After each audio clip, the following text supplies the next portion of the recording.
All right. Sorry about that, ladies and gentlemen. We had a bit of a technical difficulty, but welcome back, ladies and gentlemen. This is David Patrick Carey with Church of the Eternal Logos. And tonight we have an open debate panel to discuss, is atheism the dumbest worldview?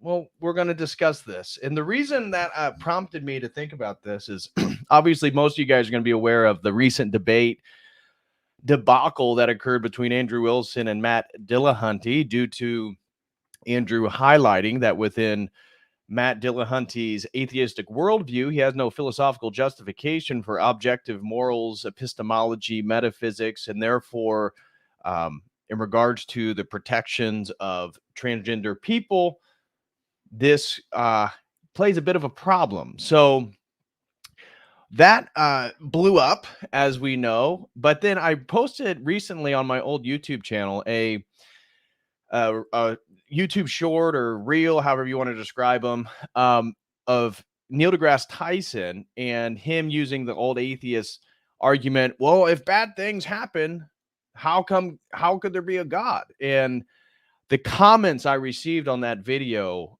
were astounding, of everybody trying to mock me for being a Christian, and yet they themselves had no understanding of what the argument was, no understanding what philosophical justifications were.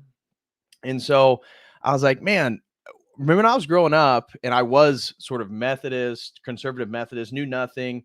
The atheists were like the smart ones, right? They were the formidable opponents, right? And yet it seems like that's been totally turned backwards. When we look at Sam Harris and his Trump derangement syndrome and his defending Joe and Hunter Biden, we see, yeah, you mean Matt dildo hunting? Jared, oh my gosh, coming out with a bang. Shout out to Jared Fetzer. God bless you, brother. Hope you and the family are doing well. But yeah, they used to be always like the smart people, the scientific minded, but now we see again Sam Harris, notorious atheist, and his inability to avoid his Trump derangement syndrome, saying that even if Hunter Biden had raped or had dead children in his basement, he'd still vote for Joe Biden. We have Neil deGrasse Tyson, who's essentially a transgender apologist, and even recently got into a back and forth with another atheist, Bill Maher, who also claimed that hey, there's a difference between men and women, and Neil deGrasse Tyson pushes back. But then you even look at Bill Maher, and there's a recent video that came out with him and Sharon Osbourne celebrating the fact that England or London is now only 30%, let's just say, native British people. And so it's funny because Bill Maher also said that in the 50s was this idyllic time in which he grew up, and that it was, the innocence was something that couldn't even be bought. And people just don't understand, especially the kids growing up, what the 50s were. And you can't help, well, don't you see a contradiction there? Maybe the demographic composition of America in the 1950s is related to the cultural standards and values that you celebrated as idyllic, which then you also celebrate in the declining of. It makes no sense. But these are, again, three of the most prominent atheists. Again, we have Richard Dawkins, which I've highlighted in previous videos, who has celebrated the idea that we need to eat human meat.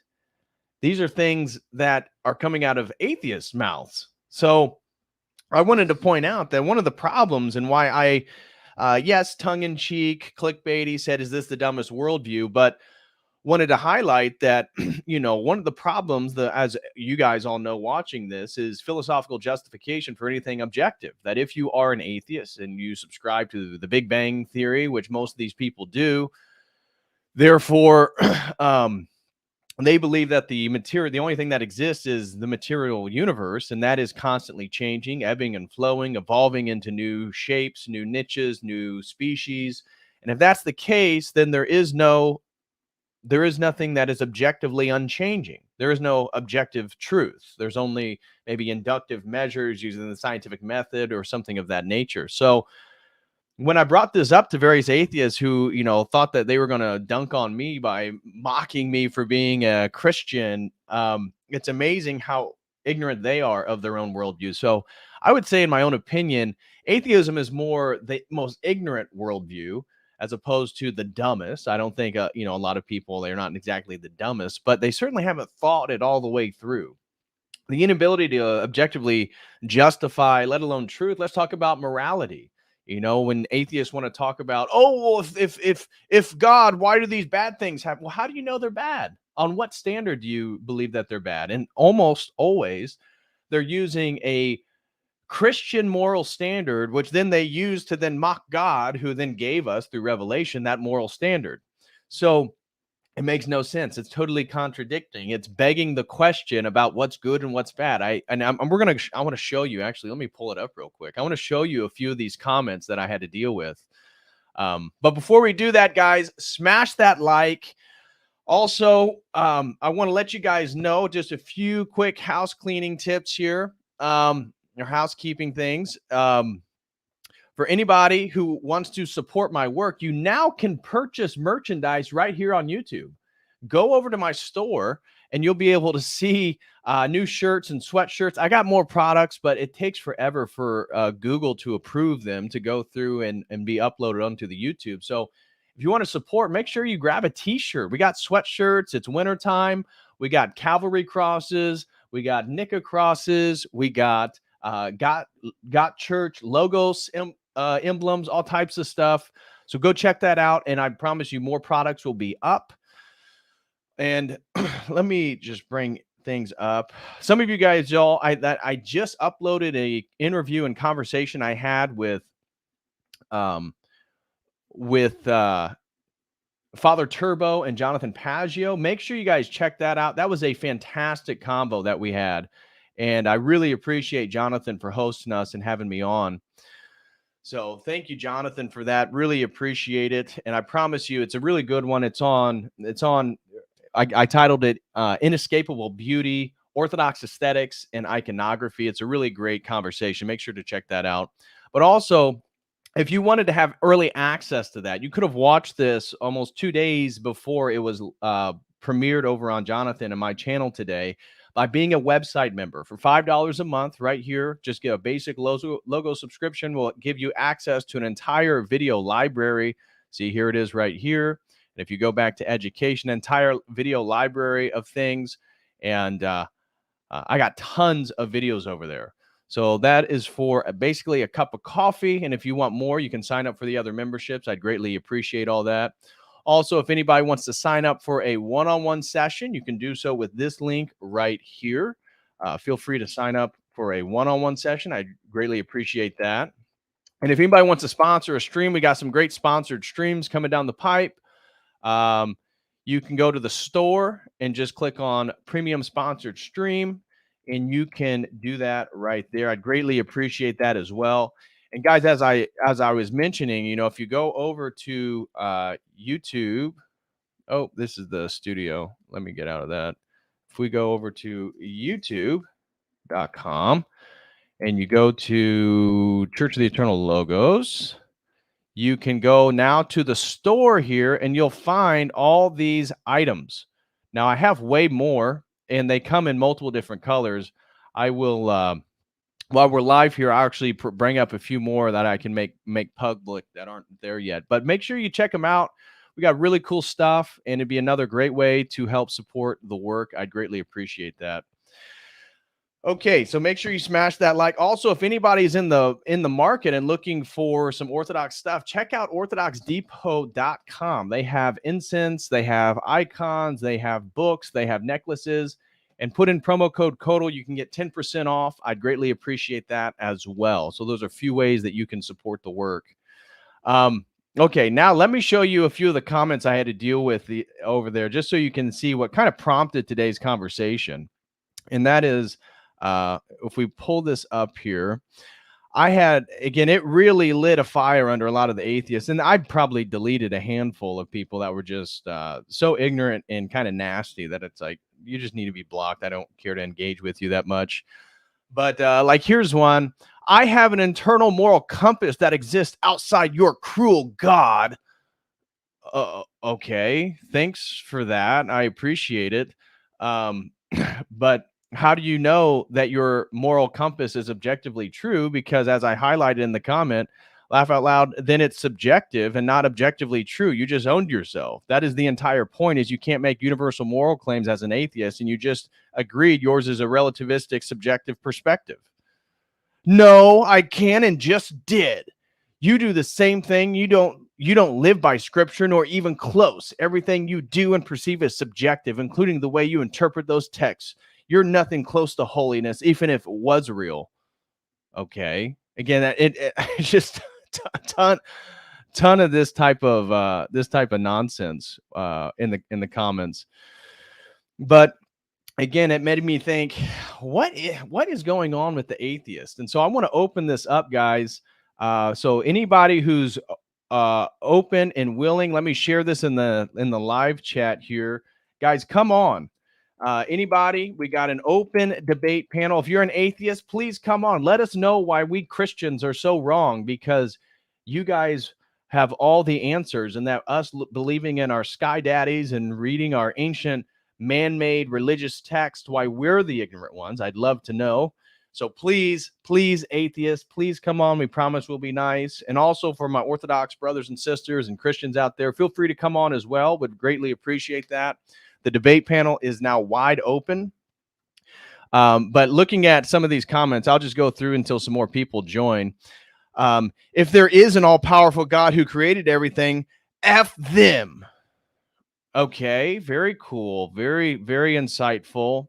Again, we see a Christian brother. Great content. Keep it up. Acknowledgement of a standard is not acknowledgement of a specific unverifiable deity. Huh? How is that standard objective and not relative or a social construction? You're begging the question. The point is you have no objective standard. I always have to look this up because the concept holds no real weight to me. Morals are a social construct. There is no objective standard. You especially wouldn't have an objective standard thrust upon you by God, since that book was indisputably written by human men decades after the events that book even took place. Oh, wow. He got me. He got me. Again, doesn't have any idea what the conversation or what the debate is. Here's another one. Oh, this is an Orthodox brother. This one has triggered them, DPH. Keep up the good work. God bless you, bro. Yeah, it has. Our whole pathetic little morality compass changes every generation. Okay, so doesn't that just prove my point? That doesn't really disprove. I mean, this one is, believing in evolution is really has nothing to do with it. I'm an Orthodox Christian and I'm convinced of the science. Oh, the science, the same science that Neil deGrasse Tyson puts forth for the idea that men can become women. Okay. Maybe the same science of Dr. Fauci. Maybe that's science. You got your Fauci-ouchie. Just follow the science. I just believe life could have never started without God. Certainly we created in his image. I'm perfectly fine with evolution. After all, what is millions of years or billions of years to an infinite being? Nothing. Well, bro, in all due respect, you can't be Orthodox and also believe that death occurred before the fall. Also, just macroevolution, generally speaking, they're still unable to prove it. The gap between species, these links that were promised, they've never appeared. So unfortunately for the atheists, they've yet to actually prove macroevolution. But again, this goes over people's head. Here's another one. Tell me you're an idiot without saying you're an idiot. Oh, wait, you already did. Oh, yeah, it's because, yes, atheism is such an intellectual steward. Imagine believing in this God in 2023 and all the science we have now. Brain dead. Okay. Please, guys, please hop on. I'd greatly appreciate somebody who exactly. You got wrecked. Exactly. I did. Let's see what some of the other comments I had. And here's the thing. This thing only got like 30% of an upvote because unfortunately my old YouTube channel is like, it was a channel that promoted psychedelics, new age, spiritual, but not religious, this type of stuff. So it was filled with people that are, on that side of the political spectrum, you could say. But I'm always posting stuff over there just so people will leave. I think I've lost a few thousand people since I've been uploading stuff. But this particular reel really, really triggered people. And I got so many thumbs down and so much hate for it. Here's another one. Where did the concept of good and evil come from? Same place gods did. The humans invented it. Oh, okay. So then you agree that everything is a cultural standard, right? It's a cultural construction, as I point out. So there is no objective morality and only social construction. Say certain things are good or bad. Therefore, no one can claim to be more moral than another society that performs human sacrifice of pedo stuff. Good argument. Oh, you straw man me. No, bro, you're just dumb. You're just dumb. This was the dumbest argument I've ever heard. Even if you call tornadoes flowers, then flowers would be seen as a destructive. No, dude, the point has to do with objective standards, and that him saying that here, maybe we should just play. I don't have my speaker. Hold on. Let me get the speaker. We'll be able to play it. But yeah, the point is that Neil deGrasse Tyson says that because there's tornadoes and hurricanes, people die from these. Therefore, there's no God, or at least he's not omnipotent, and he's not omnimerciful or omnibenevolent, because no omnibenevolent being would allow people to die in a tornado. And Jim Bob makes the point that they have no basis to even, talk about good or bad with this stuff. This is the single dumbest religious video I've seen all week. These people talking are idiots, although they can't even spell idiots. Here's another one. Occam's razor is a bitch, hey? Do you realize Occam's... All right. They had no idea what... If you brought up nominalism, they wouldn't even know what it is. Idiotic argument. Okay, so what? All right. So with that being said, let's bring in CM. CM, what's going on, brother? How are you? You hear me? Hey, man, can you hear me? I can. What's going on, man? Nothing much, dude. I'm an Orthodox Christian. I've actually came into the church about 6 months ago. So I guess I'm not going to be the atheist that starts the fight with you or anything like that. That's all good. Yeah, I did want to talk to you about this issue, though. I saw, your video get posted, so I kind of want to talk to you a little bit Yeah. about some stuff. So, from the presuppositional perspective, what would you say to somebody who said, you know what, you're basically, when you do presup, you're engaging in a God of the gaps type of argument on the transcendental level. Like we don't have an ontological understanding of logic, and we don't have an ontological understanding of objective moral values, right? And so you're just positing a God to fill the gap. So how would you respond to that? Yeah, so the argument that we're a God to fill the gaps, the point of the transcendental argument is that atheists are doing that as well with all these philosophical transcendentals, right? So they get to take all their the goodies out of a theistic worldview and don't have to justify it or account for it. And so the move is actually to base which one's correct on coherency. And so whether they claim it's a God of the gaps or not, and God of the gaps is mostly about scientific findings where God is constantly dwindling. That's usually what it refers to. But if they were to make that argument about the transcendental argument, it's because the way we're justifying which worldview is more true has to do with coherency as opposed to correspondence. Like, my shirt is white. It corresponds to reality. It must be true.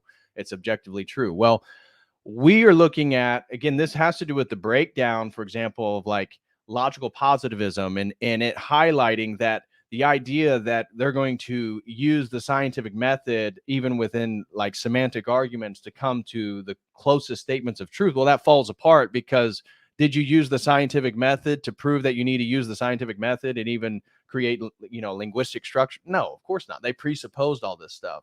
So the presuppositional argument is trying to see how much do one people presuppose versus another people. And I think once your mind gets into that worldview, that's where atheism just becomes so untenable because it can't actually account for anything.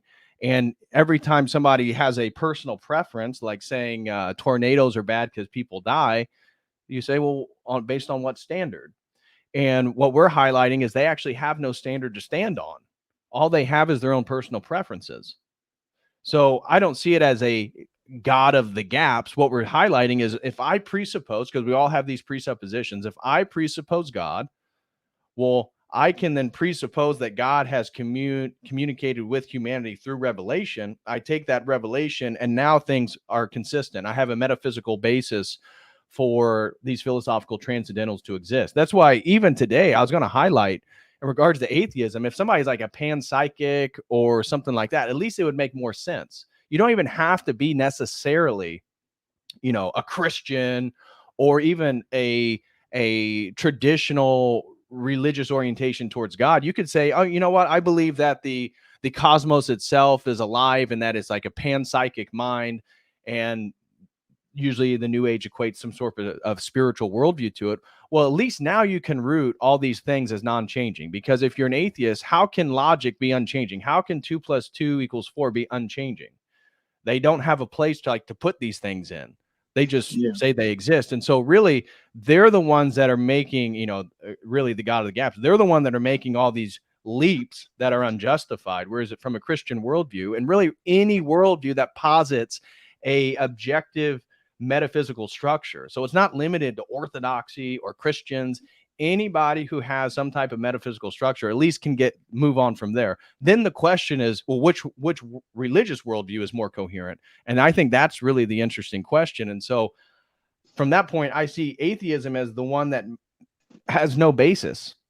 Atheism meaning like materialism, like the materialist. All we have is physicalism. There's just material, matter and energy and natural causes and things like that. There's no transcendence whatsoever. Right. So basically, the coherence of the worldview, the impossibility of the contrary, That's kind of like the sticking point. Almost lost my other question I want to ask you, but my wife is pregnant and I'm going to be a father. Congratulations, brother. Thank you. We're having a daughter.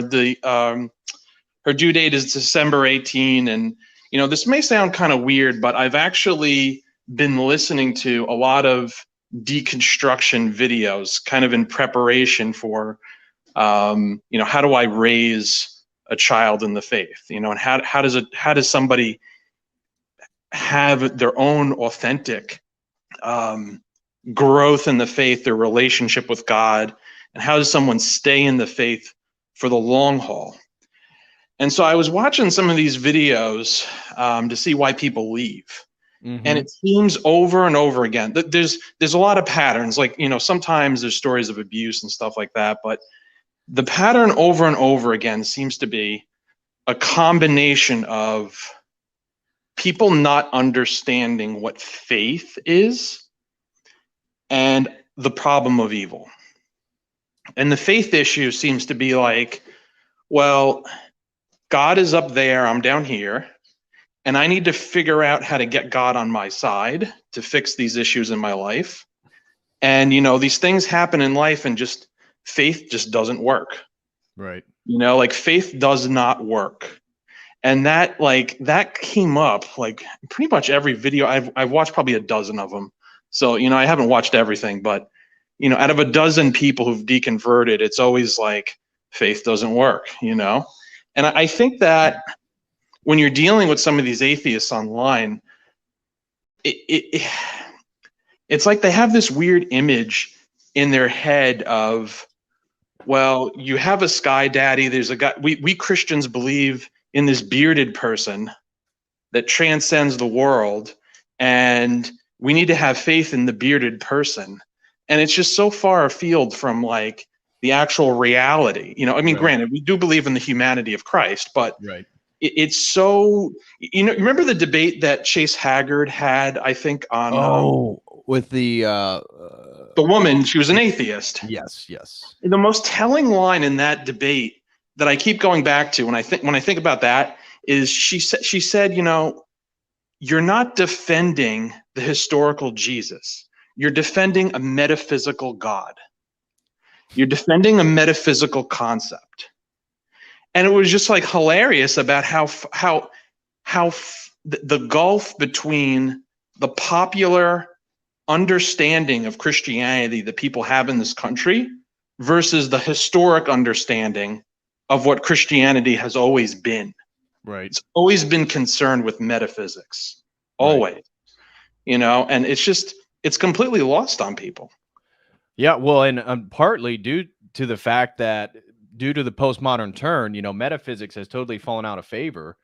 And so even within the university, metaphysics isn't a central part of the philosophy department like it was historically, because it's associated with a theistic worldview, because it's the only one that makes more sense if we have these universal categories. And that even highlighted to one of the YouTube shorts that I posted today, which was on transgenderism and transhumanism, building upon the presupposition that there is no innate essence to humanity, and therefore there is no innate category of male female, because everything is changing. So us from our ape ancestors to now is changing, and who we're going to be in 1,000 years from now is going to be changing, and therefore it doesn't matter. There's no pinpoint. We're from our worldview, because we have God and then we have an entire metaphysical structure. No, those things are universals. And exactly. And it's funny because the atheists, when you go back and forth with them, they evoke universals. They talk about objective morality and all this, but they don't realize they have no basis to root any of this stuff in a worldview. And the arrogance, because they don't believe in Sky Daddy, that somehow they're right. It's irritating. It's frustrating. And I think Andrew Wilson, by even bringing up the fact that, the point about transgenderism, and then highlighting that Dillahunty is dating a man, making him so irate that he storms off, is, if it's false and it's easily refutable, then he should have been able to do it. but he can't Yeah. because they're not working in a system that is actually real and built on multiple levels of understanding of truth. It's just semantics. Yeah, the couple quick things I want to say in response. You know what I've noticed about before I was Orthodox, I was actually Reformed, and so I had read the Green Bonson book and studied presuppositional apologetics in a Reformed setting before coming over to Orthodoxy. Right. The presuppositional transcendental argumentation is really what makes it even more interesting, and I think superior to other forms of apologetics, is if you're going to do it right, you really need to study other worldviews and the systems that you're going up against, right? As opposed to evidentialism, where you're going to argue. And I'm not opposed to evidences about creation and the historical record and blah blah blah, but in evidentialism, you're just making those logical arguments and presenting the evidence. In presuppositionalism, if you're going to argue that your worldview is more internally and vitally consistent than another worldview, you really need to understand that other worldview. Right. So it creates a more well-rounded apologist. The other question I want to ask you, though, you'd mentioned this about metaphysics leaving departments. I had someone tell me once that if I believed in the principle of sufficient reason as like an agnostic or an atheist, I would eventually end up being some kind of a theist, just if I subscribe to that. Right. And that's not even really getting into like deep metaphysics, So I thought that was interesting. The other thing I want to ask you about, I've been reading a little bit of Nietzsche again. And in the Beyond Good and Evil, the Nietzsche argues in his critique of philosophers, how one of his critiques of metaphysics is that the first principle is actually will. That we're always willing something, even when we're asking and debating and thinking about metaphysical questions. And so will, you could say, is even prior to the search for truth, and that should be the first principle. I mean, obviously, I don't agree with that, but it's still an interesting idea, and I want to know how you would wrestle with that. Well, I think will is the natural place in which Nietzsche has to go because he is a nominalist and rejects metaphysical universals.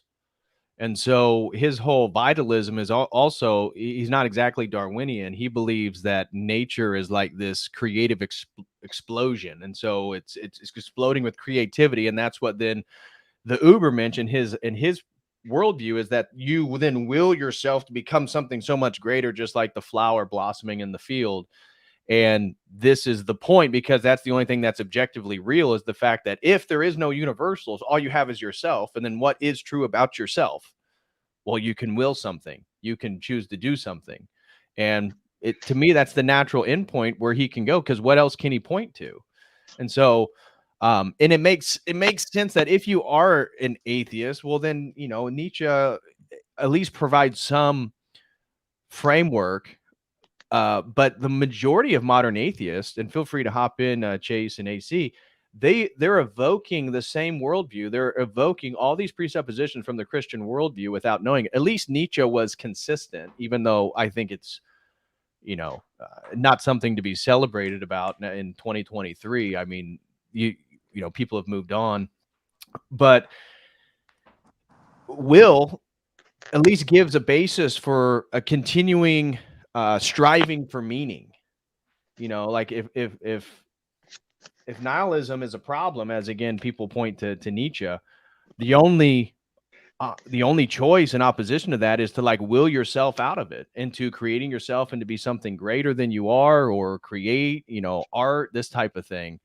But it's not necessarily about morality, because he associates Christianity with the slave morality, because it's about the collective, your neighbor, and not necessarily about just making the greatest bang you can with your life.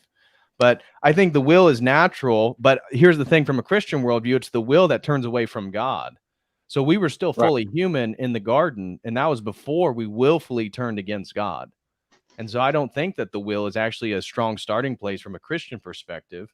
even though we're made in the image and we have free will. I think that's essential to, the Imago Dei, but we're trying to align our will with God. But it makes sense from an atheist worldview that that's really all you have is your will and then your own personal opinion. Well, and I think even that it's actually being quite generous to grant them something with ontology called a will. What the heck is a will? Yeah.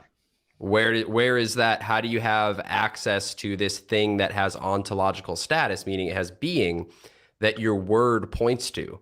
I wouldn't even grant them a will, but I agree Nietzsche was attempting to be consistent, but I think their position is so bad. Yeah. I don't even need to grant you a will. How do you have access to this thing with ontological status that resides inside us that we can then exercise? Where did you get that from? You just want me to say, okay, yes, you have it. There you go. And Yeah. I wouldn't even go that far. I think it's so bad because all of these people are nominalists, whether they want to be or not. Even if you attempt to go the Platonist route, why would I grant that? Why would I grant that you have access to knowing that there's these Platonic forms? Because the more advanced attempted atheist will try to be a Platonist. How do you have access and know about these forms if everything we see down here is an imperfect reflection of it? And then you have the whole third man argument. Well, there's a form of a form of a form of a form. And it's so bad that you can't say will. Why would I give you that? You can't make a sentence without appealing to ontology of language. I think it's incredible how bad of a position that it is. It's shocking. But don't you feel, go ahead, CM. The whole like John Vervaeke thing about trying to be an elevated naturalist and like co-opting Neoplatonic metaphysics and everything is just so ridiculous. Like the Platonists were absolutely religious. Yeah. And so it's ridiculous. But I guess Chase, to that has to flush out your argument, you would probably just start with, what is the ontological status of information? And if you can't provide an ontological status for information itself, then you're not able to provide ontological status for the will or any other immaterial human attributes that you need. Mm-hmm. That's one place you could go, but any ontology for anything, like I would ask for any ontology whatsoever to be granted or to be justified, anything at all. Because even physical things, that has ontology. And you're now appealing to these things having identity over time, them not being some kind of transitory mode of something else. And this is just an illusory mode. Like my hands are just an illusory mode of atoms, but they're not actually hands. They're just atoms perceiving to be in the arrangement of hands. There's no ontology of hand. It's just an arrangement. But it gets... And this can seem a little convoluted, but it gets so bad that I think they can't even justify even simple predications like the or is or and. Yeah. It's so bad that any ontology I'd ask them to account for, anything. Yeah. All they have is rhetoric. Like that's why they turn to the Sky Daddy and all this stuff. And I think that's partly why Dillahunty got so frustrated, is because he didn't have rhetoric in that in those two opening statements. That's all is there. But if his worldview is true, why would he get so upset highlighting that men and women have ontological differences and that they're not the same? Well, I think with Dillahunty is he flipped out about some of the LGBTQ stuff. Yeah. And the party line, Skittles stuff, like the party line on that stuff is just like, well, I'm not going to dignify, it's so inhuman and hateful to criticize it. So you get up and storm out. But that's just what you do. Yeah. That's rooted in his presuppositions too, right? Yep. It's rooted in his worldview. So by having to acknowledge that, because he tries to cop out of it and say that he's not responsible for this worldview because it's not in the Secular Humanist Manifesto that LGBTQ is in there or something like this. He wants to pretend that's just an emergent thing that everybody would do. If there's no rules, everybody can still have their view. Everybody can have their opinion in his worldview, but that's impossible. And So it's self-evident that it's good. He's Yes. Yeah, and it can be anything. Like you can point to, you know, anything that won't jab the algorithm for David Patrick for Patrick. You can point to Yeah. anything in that worldview that they want to justify. And just like you brought up, he's tried to say in his opening statement, we just work towards the betterment of society. Yeah, well, Exactly. exactly. And what is good? But here's the thing. What's that? Because that's so relativistic, the end point is exactly what the Christians predicted. And the Yep. end point, if that is actually criticized in a red meat manner, is that people think it's gross and it's wrong. And he knows it. And he knows that he's responsible for it by having an inconsequential morality. And they can't take that. Right. Well, and that's their whole thing, is this idea that our sky daddy is so mean. They always refer to the Old Testament and how you know, there's slaves in the Old Testament. Your God is okay with slavery. I'm not. I'm a moral atheist. It's like, dude, what are you talking about? Like, Yeah, it's just, I mean, like, to get into the psychology of it, they just want to move on. They don't want to do the heavy lifting. I mean, in a roundabout way, it reminded me of the debate. There was a debate a long time ago between Deacon Ananias and Matt Slick. oh, Matt, yeah, where he's just like, can we please just get to scripture? I don't feel like dealing with like this philosophical stuff. You know, it's just, you don't want to actually get into the deeper waters. Mhm. It's just like, well, we all use logic. We all know what good is. Come on, guys, let's just move on and get Well, get that's into like my, the that was like my debate with Adam Green, where my point, it was like you know, the debate was basically about Christianity, and he came there to make the argument that I worship a Jew psyop, and he wanted to go back to scripture. And my He has point a was folder. That's what you didn't understand. He had a whole folder.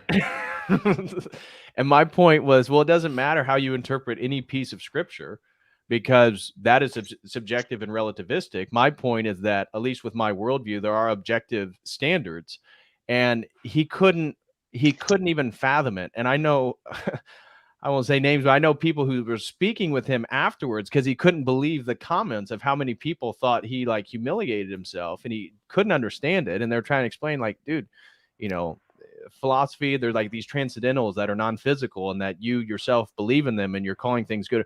And he I don't know if he's grokked it yet, but it's the same thing. They just want to, they don't want to do the heavy lifting. They don't want to do the nuance and the intricacies of like what actually is coherent, what actually does make sense. And the fact that, again, and that was my point in the opening, is even if they just had some type of metaphysical structure like a panpsychic cosmological worldview, at least they'd be in a better position. Yeah, And they'd be one then step we can down. get into, but yeah. the atheism, why I think it really is so dumb and ignorant, as Chase was highlighting, is any ontological claim, any truth claim, any moral claim is already de facto relative. They have no basis. Yep. And even today, again, like that reel I was showing you guys was highlighting that, oh, well, you know, it's obvious that if you look at all cultures, there's a ground bed for morality. Based on what? Like, some did human sacrifice, some are into pedo stuff, some, you know, what are you talking about? What is show me the thing that's unchanging? They can't. It's just rhetoric. Well, it's funny because even in your debate with that dummy, I think I called in and I asked him, like, if God's not real, how do good things happen? And he goes, I don't understand. I go, well, what's good? Like, if God's not real, what can you call good? Could you say that punching a baby is good? And he goes, I can't believe you think that's good. I would never think that's good. And I go, why is that? And then he just glitched out. And then he was like, well, Paul said, and just went back to it. Yeah, I always want to get back to Paul. You know what's interesting about that, though, is you, especially when they make the argument from the problem of evil, they don't realize that you're actually making a theological argument. Yes. You're saying that, like, God wouldn't allow XYZ to happen, and it happened, and that's not good. So you don't worship a good God. And it's like, okay, you've just entered into the realm of theology. Have you taken into account every single thing that the religion says theologically about the nature of God and the nature of good and evil? No.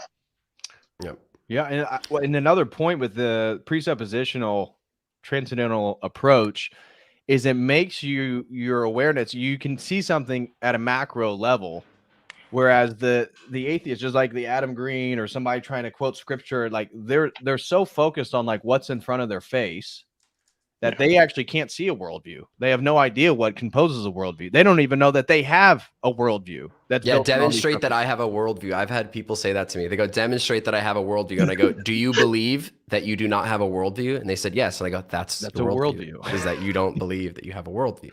And, but yeah, no, it's always, it's always such a shock seeing how the second you get asked to justify any presupposition, it's, you know, they malfunction. And what we see in Jay's Discord is we do this all, like, every day, all the time. They'll come in, we'll do these things, we'll run arguments, refute their position, give the positive account for the possibility of knowledge, ethics, and metaphysics of our worldview. And they'll be like, okay, I think I'm starting to get it. 2 days later, they'll come back saying the same thing. We do it again. And then after like the third time is typically when they go, oh, I see the circle now. And it's interesting because you'll see their brain, they'll get like Men in Black brain swipe with the little laser flash thing. They'll get brain swiped. But on the note of the like problem of evil thing, you'll notice if anybody watching, whenever they try to shift to that, they're not doing an internal critique anymore. The second they go, well, wouldn't a good X do this? No, you're not doing an internal critique anymore. Right. Because now you put yourself in the position, kind of like in the book of Job, God says, you know, you can't even count, you don't even know how many stars there are in the sky. How can you understand the breadth of the good that I'm going to bring into the world? You can't comprehend this. They're putting themselves in that position and they're not even doing an internal critique anymore. Right. No, that's You could tell by the rage they have a lot of the time too, that it's personal. And that's what, somebody pointed in the chat. They're all emotional and childish, and I think a lot of it has to do with childhood trauma. Well, and that's why they emotionally react to this idea, because maybe something traumatic happened to them, and so they've been questioning how that could happen or who's responsible for it. And ultimately, they lay it that if there is a God, then he would be responsible, and therefore there must not be one. And if you look at like Dostoevsky with Ivan Karamazov and the most famous part of the book right before the Grand Inquisitor, that's where it goes to theodicy, and he says that he doesn't say he doesn't believe. He says he rejects and won't accept. It's the core issue, and then it goes right into Antichrist. Right. And it's where a lot of these people take it all the time. And even when they don't even want to go there, if they start talking about it, they get so mad. It's funny too, because you talked about like them going into panpsychism and stuff. And they had this materialistic viewpoint, but right when New Atheism got pushed, Daniel Dennett and Steven Pinker had both flown down to Epstein Island, right? And Pinker even wrote an essay defending him. Right, I remember that. You're materialists getting pushed by people that have a Babylonian sex temple, and you have people at DARPA and that are mystics, right? These people... So I really think it's a control mechanism. Yeah, I personally don't believe that the highest, again, with the power structure that you're just highlighting, AC, I think the people at the very top of that are not atheists. Yeah. They are satanic in the sense that they know God exists and they've rejected him. And that's when you get into the black magic rituals, the Gnosticism, Adreno stuff. Yeah. Like this isn't even atheism. This is a step beyond. This is more satanic because it's like Satan himself, who, he laughs at the atheist because he knows he's real. The point is that he's actually willing to, lack of a better term, I was going to say he has enough gusto to actually go against God and knows he's eternally damned for it. And I think at the highest levels, I think people have committed, and this even gets back into the stream I did on the Holy Spirit, that, as Father Deacon highlighted in the video I played, people can get such a hard heart that they can't turn back. And I think they revel in the idea of pain and suffering and, for us, sin. And they just kind of worship it. Or they are trying to get back to the garden. And that's what I've noticed when I've evangelized and argued with atheists. It always comes down to the problem of evil, get rid of all evil, and God. In order for me to believe in God, God needs to just appear right in front of me, right? So no evil, and God needs to show up. And I think that's it's very telling, that you want that reality. It's like, and I think that that's ultimately what the people on top are trying to do. They want to build their own Eden, their own kingdom. Yeah. And so, they definitely believe in metaphysics because I think it can manifest in different ways, but at the core of it, I think they would all be Gnostics. They definitely believe in metaphysics. That's why they're going and pushing all of these different mimetic warfare and the rituals. I mean, and the rituals and everything like that. Rituals. Why would anybody do that? Yeah. But and like, what else can they possibly? I mean, anybody who's really serious about philosophy and you really study, the Enlightenment, and you study modern philosophy, you study the analytic tradition, that these problems, the problems that we argue against the atheists all the time about the uniformity of nature, the problem of induction, causation, the existence of logic, the ontological status of moral values, all this, like, there's no solution to those problems when you deny the existence of transcendentals and you just say that everything is physicalism. There's no solution to any of it. So, well, and even if they try, even like, because one thing I don't want to do is straw man. Not that anyone's intending to do that, but most these days try the more sophisticated, quote unquote, ones, and I put that in quotes on purpose because it's not sophisticated, but it's a quarter of a step further. Is they're not materialists. They're not. They try to be Platonists. Yeah, but that still doesn't work. Like relevance realization. Yes. Like Vervaeke's thing, relevance realization, and trying to just bootstrap meaning and buy trash. It's just it's ridiculous. Yeah. Well, and he puts in his propositions too. He has the same problem as Dillahunty. He puts in all these morals, and he actually has virtue and everything, and you're supposed to be exercising that, but it all just turns into talking about these abstract ideas and like group meditating on them, and then it ends in all the esotericism he said he prohibits and doesn't want to end up going into. He calls it the biggest backward step you could have, but then they summon Socrates and doing Gnostic stuff, and his entire Discord is Gnostic, and they all want to do Gnostic things, and they all subscribe. Half of them subscribe to the same morality as Dylan. right. I should join their Discord. I didn't even know they had one. Well, I haven't been following this guy. You look at some of these modern atheists and look at the stuff that they're promoting. So Sam Harris is again attached to the Biden crime syndicate, and there's nothing that could possibly happen that would refute that. You have Neil deGrasse Tyson, again, basically a trans apologist, even against other atheists like Bill Maher. You have Richard Dawkins arguing for human meat consumption. I mean, this is cannibalism. This is sexual indecency. Yeah. This is the promotion of authoritarianism. It's like, well, how did the atheists? I thought they're against all this stuff. How, in fact, they're actually promoting everything that is anti-Christian, whether they explicitly think of it that way or not. It's funny because Dawkins actually went right for the aliens stuff too. He went full Prometheus to explain teleology, because if you get into the more sophisticated ones that Chase was just talking about, if you look at like Ian McGilchrist, there's a whole chapter on teleology. DNA isn't even, your blueprint. It's more like a fingerprint. And they don't know what holds it all together, and the speed of speciation and questions about grand uniformity. He still rejects an intelligent designer and thinks the universe is coming alive and in a kind of panentheism. Right. But the science itself, the real science right now, and they've known this for a long time, it's been, even though it's been heavily resisted, is heading in that direction. And he has to explain it by saying it's aliens all the way up. Like, who created the alien? Another alien? Like, great point. Yeah. I mean, if that's your teleology, I mean, it's still going to be relativistic and deterministic too.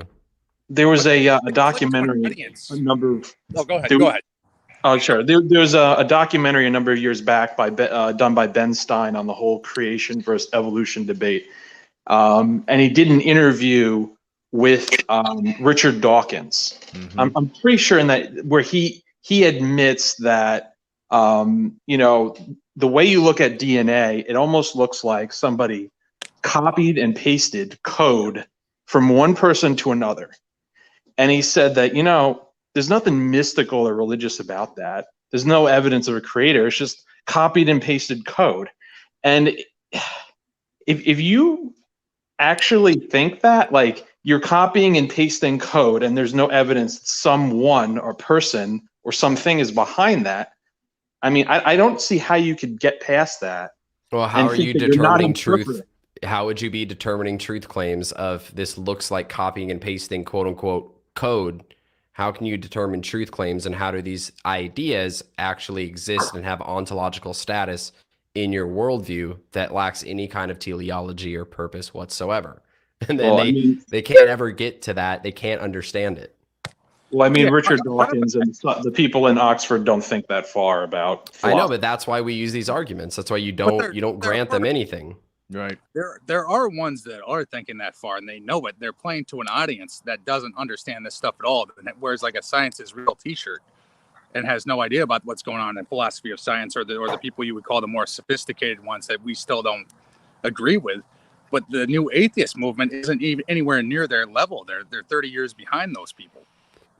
Yeah. As Ed the Wave says, DNA is a biochemical machine code.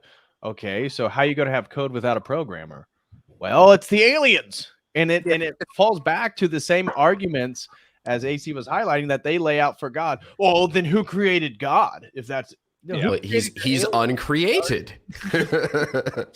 They don't understand that either. They're like, where is category your error. guy? But he revealed himself as uncreated. He's not a physical thing. Like, Exactly. Well, and that's why it's important to go. It's important to, as much as you can, to go slow when you're going through these things. Like with that really uneducated person that I debated in January, Beat the Cult. I went as slow as I possibly could.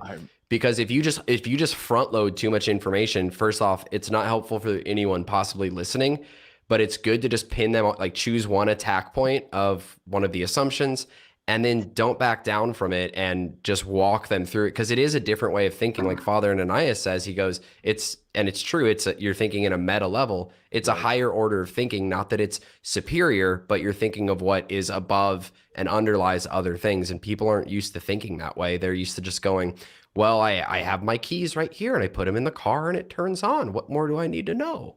Right. The problem with these atheists, I say this as somebody who, 10 years ago, I was an agnostic, right? And 10 years ago, I didn't really think. I was a college student. But once you actually start learning about all the possibilities that all the human societies that have ever existed have looked at, all the philosophies that you see from all over the world, you start realizing this is a drop in the bucket. Like they're arguing over literally a drop in an ocean, and they're arguing over that little drop. And they've never thought outside that drop before. They've never actually thought. They literally were raised in an atheistic paradigm in a modern, secular, liberalized world.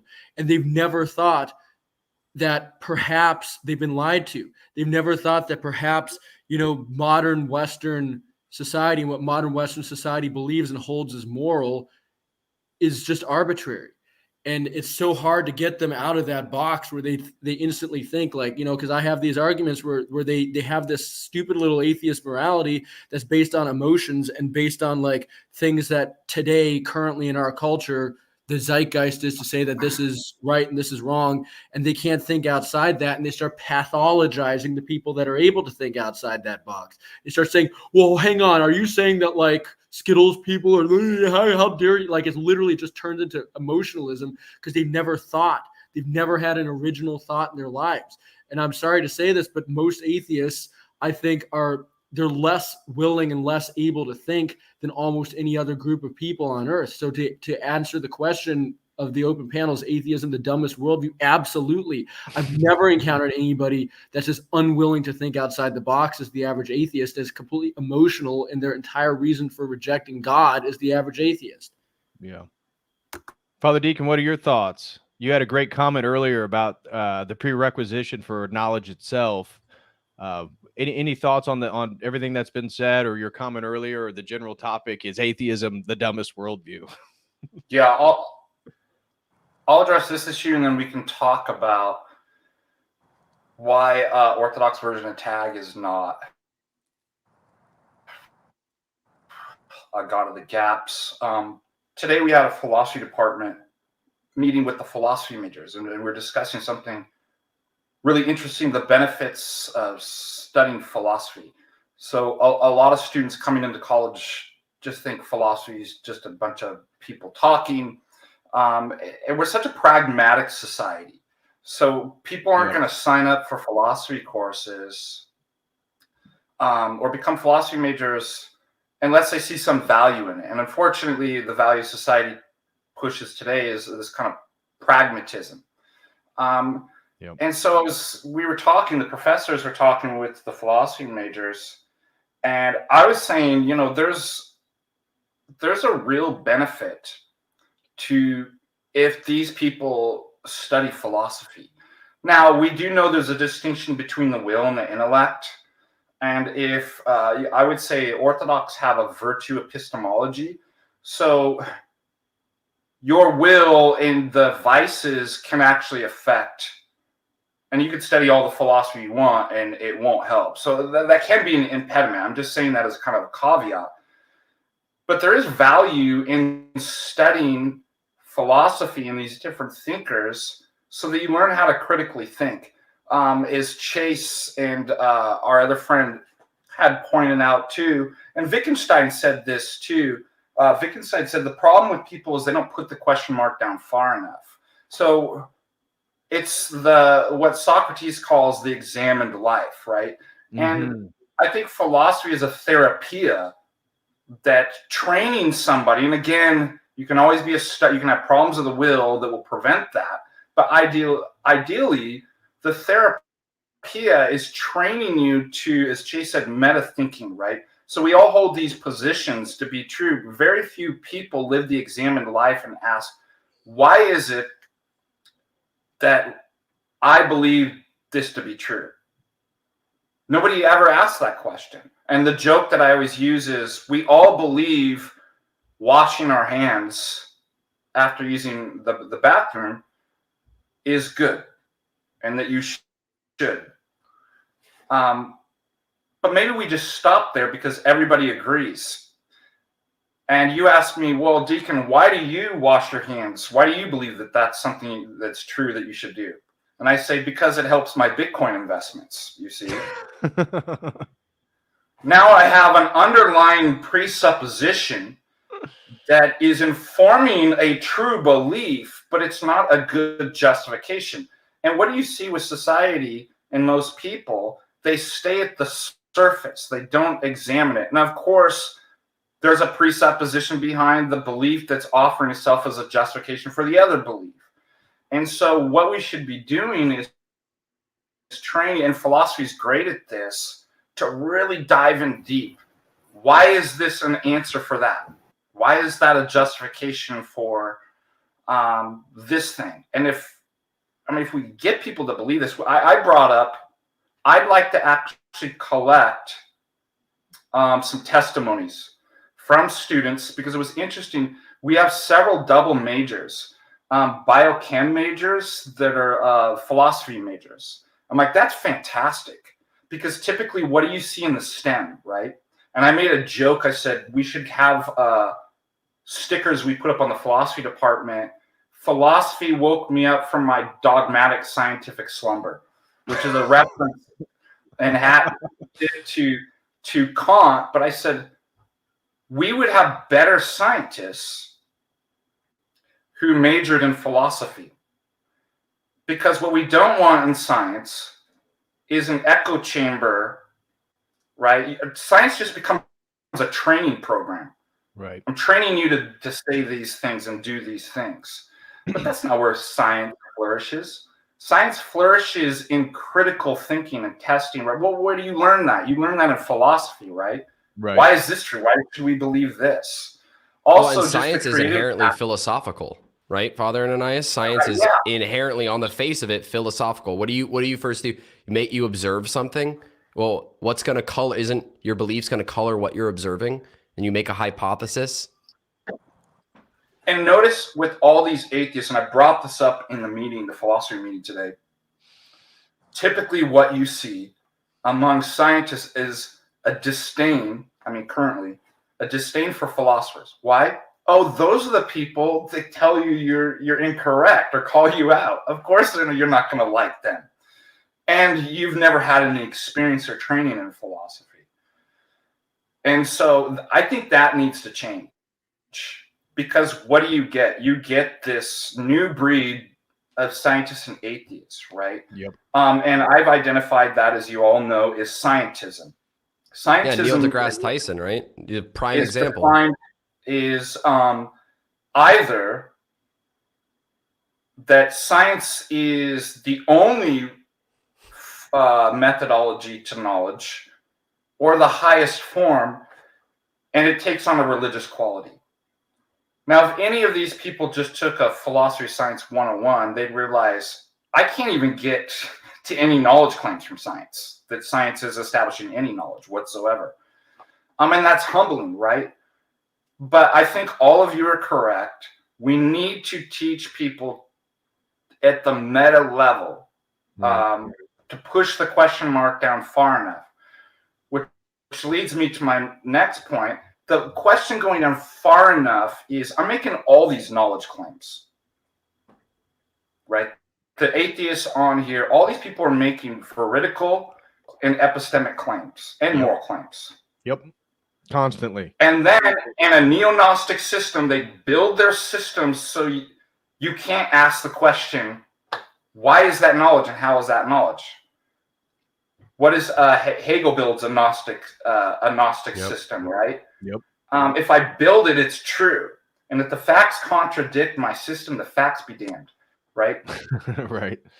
And this is what you see, right? So we have to be able to identify that. You've built an operating system that is hiding and concealing your swindle and not letting us ask the questions about what justifies the system. Why is it true? What are your justifications for justifications? Yeah, go ahead. And we're seeing this infiltrate into the medical science of today, where the FDA just banned like peptides that, my godson, one of my better friends, Dr. Michael Moeller, he uses this all the time for men to help their testosterone.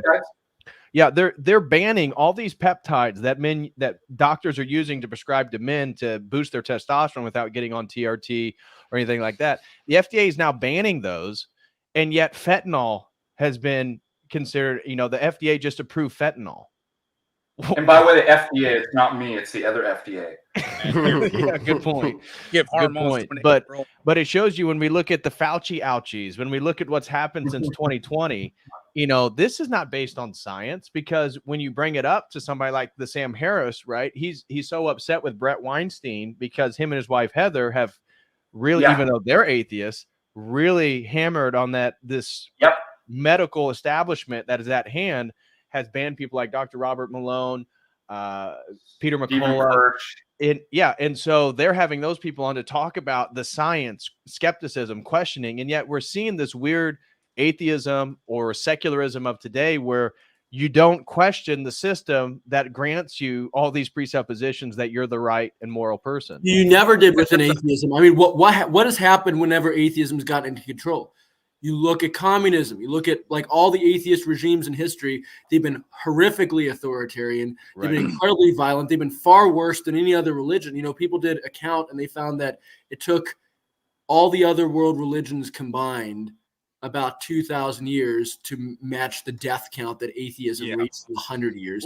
So they're brutal regimes built on there's no freedom of speech, there's no freedom of thought. It's completely authoritarian. And of course, you look at who these atheists worship. Who is Steven Pinker's God? It's Thomas Hobbes, who wrote this book Leviathan. And the whole point of Leviathan was basically why we need to have a totally pervasive authoritarian hell state, dystopia, that is constantly spying on people, because otherwise, if we give people even the single iota of freedom, then we'll have this horrible world of tribes just warring with each other. That's the atheist worldview. That's the worldview that the academic fraud and liar and scumbag Steven Pinker and his cronies and his scumbag lying fraudulent cronies promote. I could raise you one on that, because it's worse than that. Because not only are they responsible for that, but with what we were just talking about with the science, where it's just whatever conflicts with the moral system. Well, for the dialecticians, they want the conflict with the moral system, and Fauci could say on the science and then arbitrarily change his mind later when the timing is right for them for the alchemical process. And there is no truth, only power. That's the classic Marxist slogan. Yep. And it's worse too for the kill counts because they've involved themselves in the religions.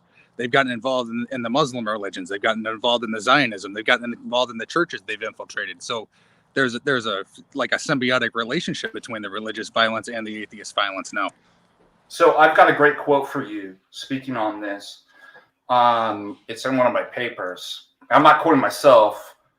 I'm quoting some Augusta Noce in The Crisis of Modernity. This is a great quote. Now, an advocate of scientism and a society based on his way of thinking cannot help being totalitarian, inasmuch as his conception of science cannot be the object of any proof. He does not intend to elevate other forms of thought to a higher level, but he simply denies them. And then I go, basically that leads to, once you adopt scientism, right, which you can see this happening in the atheistic regimes. And again, all of this is kind of embedded within the kind of overall theme of what a Gnostic system actually is, that doesn't allow your system to be questioned. Then inevitably, there is the link. Inevitably, that will lead to totalitarianism, will to power, and violence. Like, that's why. So these atheists never get, hey, correlation isn't causation. Just because it's the no true atheist regime fallacy. Right. Hey, just because we got it wrong in the past, I mean, obviously that wasn't a true atheistic, secular humanist society, right? Oh yeah, well so, that's Matt Dillahunty's favorite argument. Whenever you bring up, I mean, Matt Dillahunty's a joke, but whenever you bring up any question about like, hey, you know, all these things that you're accusing Christians or whatever other religion of doing, like, you literally understand that like atheism has been a train wreck for us its entire existence. No. Well, actually, though, like, if you just understand that, like, my own personal brand of secular humanism, it would be different, though. Trust me, bro. It wouldn't be like all the other things. Every time atheism has been tried, it's failed. But my own personal brand of it would be great. Just trust me, bro. That's literally the intellectual level that we're dealing with. Well, I'm curious if we have any that are watching that want to join and present any arguments. I would love to hear it. If anyone, by the way, so that's the logical is a dissenter. What'd you say? Do you see that though? I want everybody, the audience, to see that the Augusta Del Noce, right, quote about scientism, right, in my whole thesis and behind my papers I write about technocratic totalitarianism, is what allows me to establish that it's not simply correlation. It's not that it just happened, right? What it say, it's inevitable. Because of that principle, that's the logical missing link that allows me, those systems inevitably cause that. And I think that's important too, so that we're not just saying it just happens to be that they keep doing this, right, and becoming that was part of the point. That was part of the point I was making with the Dostoevsky thing on Dillahunty too, and I think it was why it was a but a lot of people didn't understand it was a valid critique of Andrew to bring up that that Dillahunty would not make a law against something out of that relativism because it has to happen, and his morality is inconsequential against somebody who would. It's going to go in that way. Like, if people are trying to be good without God, then they're going to be steamrolled by the people who can do whatever they want, do what they'll want, because there is no God. Mm-hmm. Well, I mean, let's face it, they're both going to get steamrolled by the people that aren't stupid atheists, because the reality is that these atheists don't have kids. And so no matter what happens, the future is not going to belong to them. And I guess that's the white pill in the silver lining in this dark cloud. Yeah. I wanted to ask if Carlos or Kane or Kefi, if you guys are atheists. I'm not an atheist, but I have something I would like to discuss, if that's okay. Okay. Side of atheism. So I'm 17. I'm currently attend an Orthodox parish, an OCA parish. Glory to God. Thanks. I'm trying to convert, and I want to be like absolutely sure that Orthodoxy is the way, and that Christ is the way. So could we talk about what would you say are some of the strongest evidences for Christ's resurrection? well, in regards to I mean, you're asking for inductivist evidence for Christ's resurrection. What are you asking for? Because at some point, obviously, we put faith in things such as tradition. We can argue worldviews. We can argue metaphysics and presuppositions. You can look at Dr. William Guy has done a fantastic job looking at the Shroud of Turin as being legitimate. But I mean, when you ask proofs of the resurrection, how exactly how would somebody prove it? I don't really know, and that's what I'm trying to find out. Well, so something that's interesting is that when you look at historical accounts, no historical accounts are proven empirically. You you can have empirical things such as manuscripts and stuff like that, or writings, but that's still not empirically witnessing the event happening itself. So any historical event like that, we are going to argue for a whole paradigm to attempt to prove it. And we can do that. But somebody can, if you just go the strict evidentiary route. I could use the same standard someone would try to attempt to use for denying Christ being a person that was alive in 2023 years ago and then was crucified. If they try to present that, I'll hold them to the same standard and make them have to deny that Aristotle, Caesar, all these historical figures existed. So it's not just, oh, show me one piece of evidentiary evidence like Patrick was talking about. It's you argue for a whole paradigm in and of itself, which is what we can do. But one piece of it, which is utterly important, of course, we don't argue for one little piece of it because that's not how a good argument works. It's going to be for a whole paradigm. I would roll it back. I mean, it ties into what you're saying, Chase. I would roll it back to some kind of more fundamental issues that need to be hammered out and worked out before we can even get into the evidence and looking at it. And that would be what is evidence? Is evidence theory neutral? Are there these things that, as Wilfred Sellers critiques, are givens? That everybody, society from different groups and religions and philosophical bends just looks at the evidence and then we make an argument or a reasonable deduction or induction. And we say, no, that's actually not true.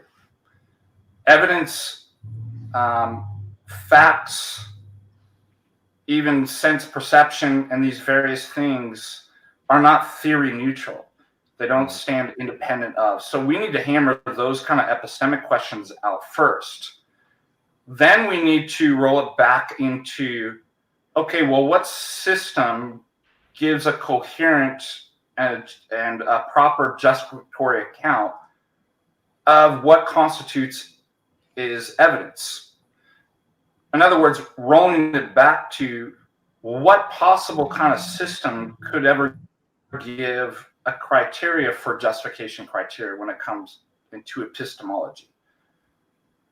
And that's where, I'm sorry, I'll let you. That's all right. Go ahead. Okay, so another thing I would also say is, well, you said that you're 17, so obviously you haven't been like involved in academia. What one notices as one has conversations when you go to college, when you go to grad school, when you have conversations with like the eminent professors that are supposedly the big, smarty pants guys that are telling us all what the truth is, you get disabused very fast of the idea that these are just these dispassionate truth seekers, right? Like you start to realize that they're coming in with incredible amounts of bias going into the entire field. And they oftentimes make a sport out of specifically picking on religious scriptures, and particularly in the West, picking on Christianity and on the Bible as being like somehow we're going to hold it to the special scrutiny. It's like a reverse form of the special pleading fallacy. It's like, we're not going to ask questions like, oh, is Alexander the Great real because our accounts of Alexander the Great are secondhand? But we're going to ask questions like, is Jesus real? Did the resurrection really happen? Because instantly we're going to not trust the sources that indicate that maybe Jesus was real or maybe the resurrection did happen, because those sources are Christian sources, and we just officially hate Christian sources for whatever reason going in. So their mentality going in is already one of bias, and they might lie to the public and pretend that they're not biased, but the reality is that these people are incredibly biased. And I have had many chats with professors. These professors, they're not going in with good faith. They're not going with intellectual honesty. They're going in with an axe to grind, and they're going to apply special scrutiny to the things that they personally, for personal reasons, dislike, aka Christianity and the Bible, that they would never apply to anything else, like accounts of Alexander the Great, accounts of Caesar, accounts of Plato. They would never apply these same ridiculously stringent standards, but they are going to apply this to the Bible, to accounts from Christian witnesses, to accounts from, first and second century Christians like Justin Martyr. They're going to instantly adopt this position of skepticism that they wouldn't dare adopt when it came to, secular history. Yeah, That's exactly why I said that evidence is not going to be some sort of neutral grit given that we can all just look at, and then it's going to convince me. Obviously, within the Orthodox paradigm, it's that everything's evidence for God. But then one guy looks at it and says, it's not evidence. That's why it rolls it back to more kind of fundamental epistemic questions. Now, once that's kind of established, right, once you show that the other person's not in a position to actually justify what constitutes as evidence, knowledge claims and stuff like that, then we can actually and couch that within the paradigm of orthodoxy then we can actually start talking about, well, look, the eyewitness testimonies that the gospel writers themselves were eyewitness testimony to these things, which is the best that you could actually hope for, right? And what you see, obviously, as you pointed out, Traditional Cultural Preservation Society, is that, well, they'll reject it. Well, those don't count. They're Christian. Well, obviously, if somebody witnessed the resurrection and are eyewitness, they're going to believe in the resurrection, right? So the way they approach it is incorrect. And the eyewitness testimony, as Chase and you had mentioned too, of Christ raising from the dead, right? You have the opponents, even the Jewish soldiers and the Roman soldiers and the Jews basically even testifying to this, and then Christ appearing to 500 people at one time, thousands of people over the course of the 40 days. By any kind of standard that would constitute is a reasonable justification for it. But I would really say the best justification too is the life of the church. And that's why you can't just approach this intellectually. The way that I know my wife is not because she sent me her resume and right, I entered into a life with her. And in some sense, it's the way that I know my wife is apophatic. It transcends, it doesn't contradict, but I can't list like a resume all the attributes of my wife. I know her stronger than I would actually know propositions, because I can doubt the propositions, I can get them wrong. But when I enter into a life with her and intimately get to know her in an incarnational way and spend years, we're going to be going on, 17 years of marriage. That's how you know it. And that's how you know the resurrection. You enter into the community and life of saints who are actually living, right? And you begin to experience the miracles and the life and the continuity. They're all saying the same thing. They're doing the same thing, right? All of this, and it's not against the intellectual kind of propositions and evidence and stuff like that, but synergistically and coherently working as a whole, that's the proof of the resurrection. And the most convincing things are not propositions and evidences that you can have between your two ears in your head, but it's an incarnational reality, the same way that you get to know, I know this person. That's much more convincing, and it's actually stronger. That's what I say. That's why we invite you, in order to even understand the propositions of the Orthodox Church and the arguments, you have to come and see, and you have to enter into an incarnational community in which you spend time, and that rehab program changes you. That's why I said it's virtue epistemology. Once you start acquiring the virtues and the life of the saints in the church, in your community around you, you begin to say, I get it, I see it. And that's far more convincing. The noetic truths that are in the heart are far more certain and convincing and true than the intellectual abstract propositions in the mind. Right. Well, and just to add to that, because I see someone posted in the chat, you can always doubt a proposition, but you can't doubt a feeling. That's not what Father Ananias is saying. He's not saying, oh, you feel good, therefore it's true. Another approach, and something that is a direct quote from Father Ananias, is that these arguments are to quiet your misplaced intellect and show that there is no reason at all to reject the truth and to reject orthodoxy, so that all that's left standing is naked stubbornness. And then now you come and see, and I agree with everything else Father Ananias says. I just don't want someone to get confused and think that, it's just, you feel something, and that's not what Father said at all. It's just hold on. We have some questions. I just want to answer everything. Feel free to finish up, Father Deacon, and then I want to address some super chats real quick and maybe go into a different direction. Yeah, let me qualify that you can doubt a proposition, right? What's more certain, not that you can't doubt a person, is a life with your friends and family members, correct? Right? I can doubt, I get things intellectually wrong. And it's not that I don't get things wrong with people, but the relationships, and it's not a feeling, it's not a warm, fuzzy feeling. It's an incarnational reality, right? That's actually deeper, that I would say I'm far more justified in saying I vouch for that person. Why? Because I spent 20 years with them. I've spent 46 years with them. I could get it wrong, but it's far more certain than an intellectual proposition that almost 95% of the time I'm getting wrong.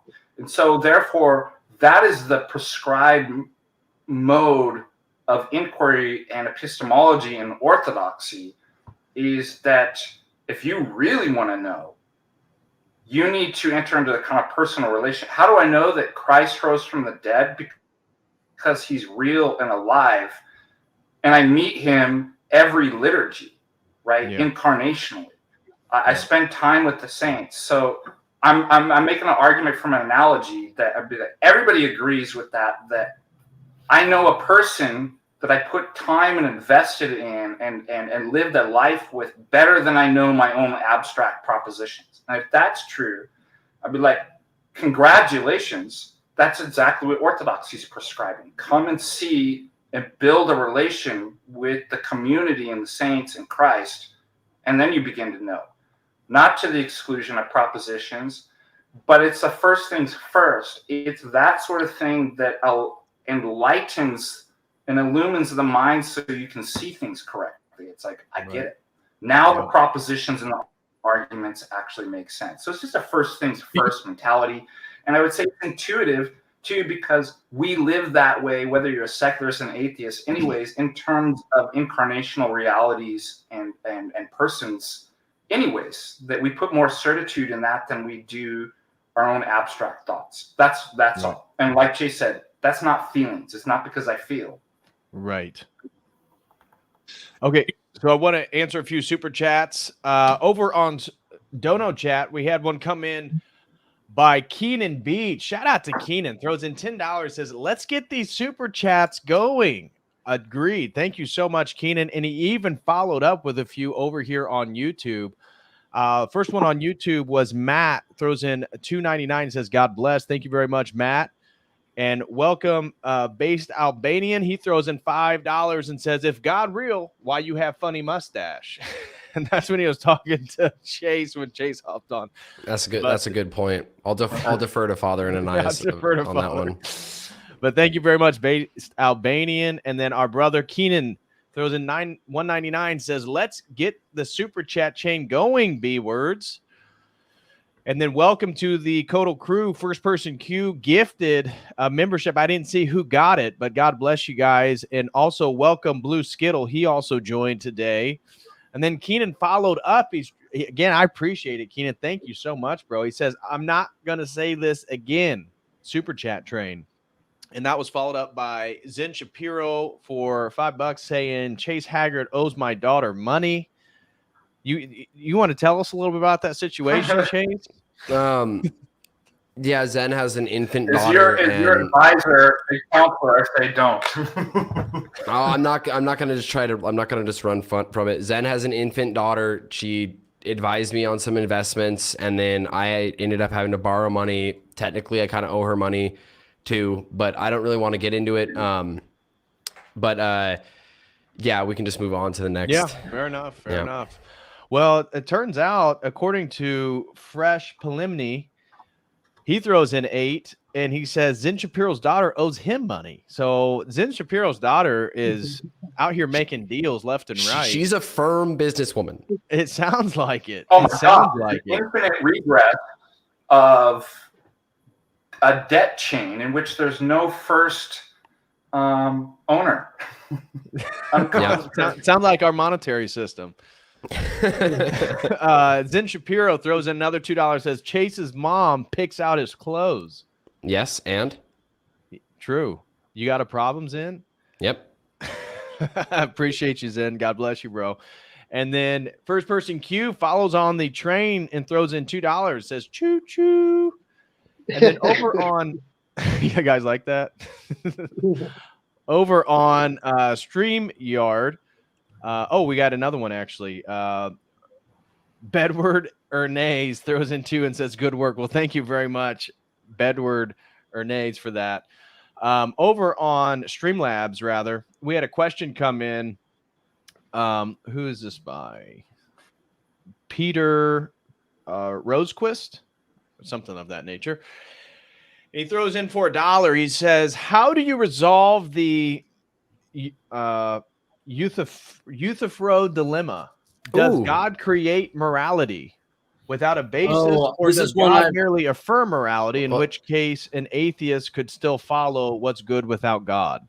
Yeah, so with with the Euthyphro dilemma, it's because he actually kind of misphrased it. So is that typically the Euthyphro dilemma is that, is goodness something above God that God is constrained by, and therefore the goodness is actually God, or is it goodness something that God just arbitrarily chooses? Right, Father Ananias? That's the two horns of the Euthyphro dilemma. Wrong. No, yeah. Okay, so cool. If there's something independent of God that he's subservient to, then he's not very godlike. If whatever God says is good, then it's arbitrary. Yeah, that's the way. And so with our worldview, with the essence energies distinction, I think that's a prime example of it not being a problem in our worldview, because God himself is goodness. It's not something above him. He's also not constrained to go and assign to us every single moral law. Through his energies, him in his personhood chooses which moral laws to hold us accountable to. And so that's how it doesn't apply to us. Well, this is something which, because I hear this a lot. I'm sorry to interrupt if anybody else wanted to chime in. But no, go ahead. Because I hear this a lot when I've been dealing with atheists over the years. I think that, to be honest, like trying to use the Euthyphro dilemma to own people that believe in God is ridiculous. Like, let's be honest here, all right? It's actually a very easy dilemma, I think, to resolve, because if you assume that there is an all-powerful entity that created the physical universe, then by definition, the only way you could actually have a concept of good is to have it be the will of that all-powerful entity. What else could good possibly be?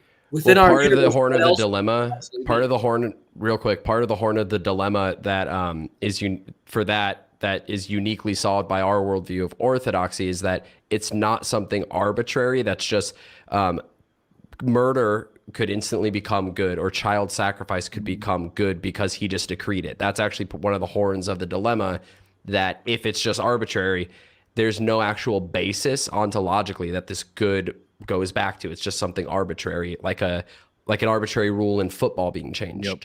Well, I'm saying though it's a false dilemma in the sense though that like the good is the good because it is God's will. That God's will that we not kill without just cause is. But could he just change his mind and say that it's good Yeah, to that's do the it? big- because it wouldn't be within God's nature to change his mind about that sort of thing. Like it would not be like that God has a specific, understanding. God abides by his own All right. rules because there's I'm something gonna within chime God's in real nature that quick. allows him to abide by his own. Like, you know what I mean? Like, I know I'm not articulating the best, but what I'm saying is that essentially, Well, the problem with that, and the reason why it's resolved through the essence energies, is if you don't have a distinction between God's essence and energies, then God himself, right? You have a kind of modal collapse. God's essence determines his will, right? And then it collapses. Then it's open up to the atheist critique. So God's not even free to. So you could say, oh well, his goodness is in his nature. But then the problem is if you don't have the energies, right, it really does kind of become arbitrary because now he's determined. His nature determines his will and his dictates. So what's nice about having the energies is if you have like the logoi, right, that is distinct from God's essence, similar to the forms, the universal forms, which would satisfy obviously the Greeks and the philosophers in saying, oh, well, that's why something's good because it matches an objective reality. Well, what's interesting with that is then God's essence, right, who God is in himself, he wills the energies in the creation, right? So he's free. He's not actually determined by the good, right? And therefore open to criticism of it being arbitrary because it's like, oh, it's just God's essence. It's whatever he does would be good. No, he's actually free. He's not confined either by his essence or his energies. His wills, and that's why St. Maximus calls the logoi thought wills. He wills them to be true.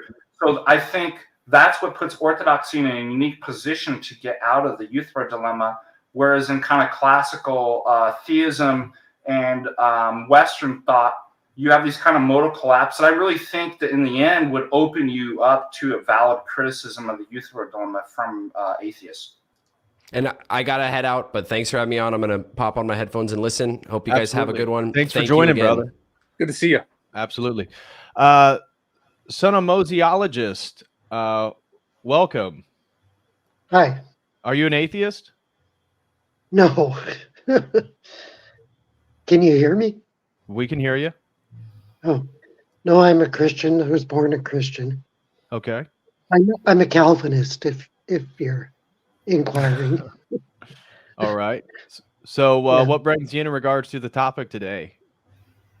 Well, I enjoy all your streams, most of them, and I usually watch them, but I usually watch them maybe a day or two later because of the time difference and stuff.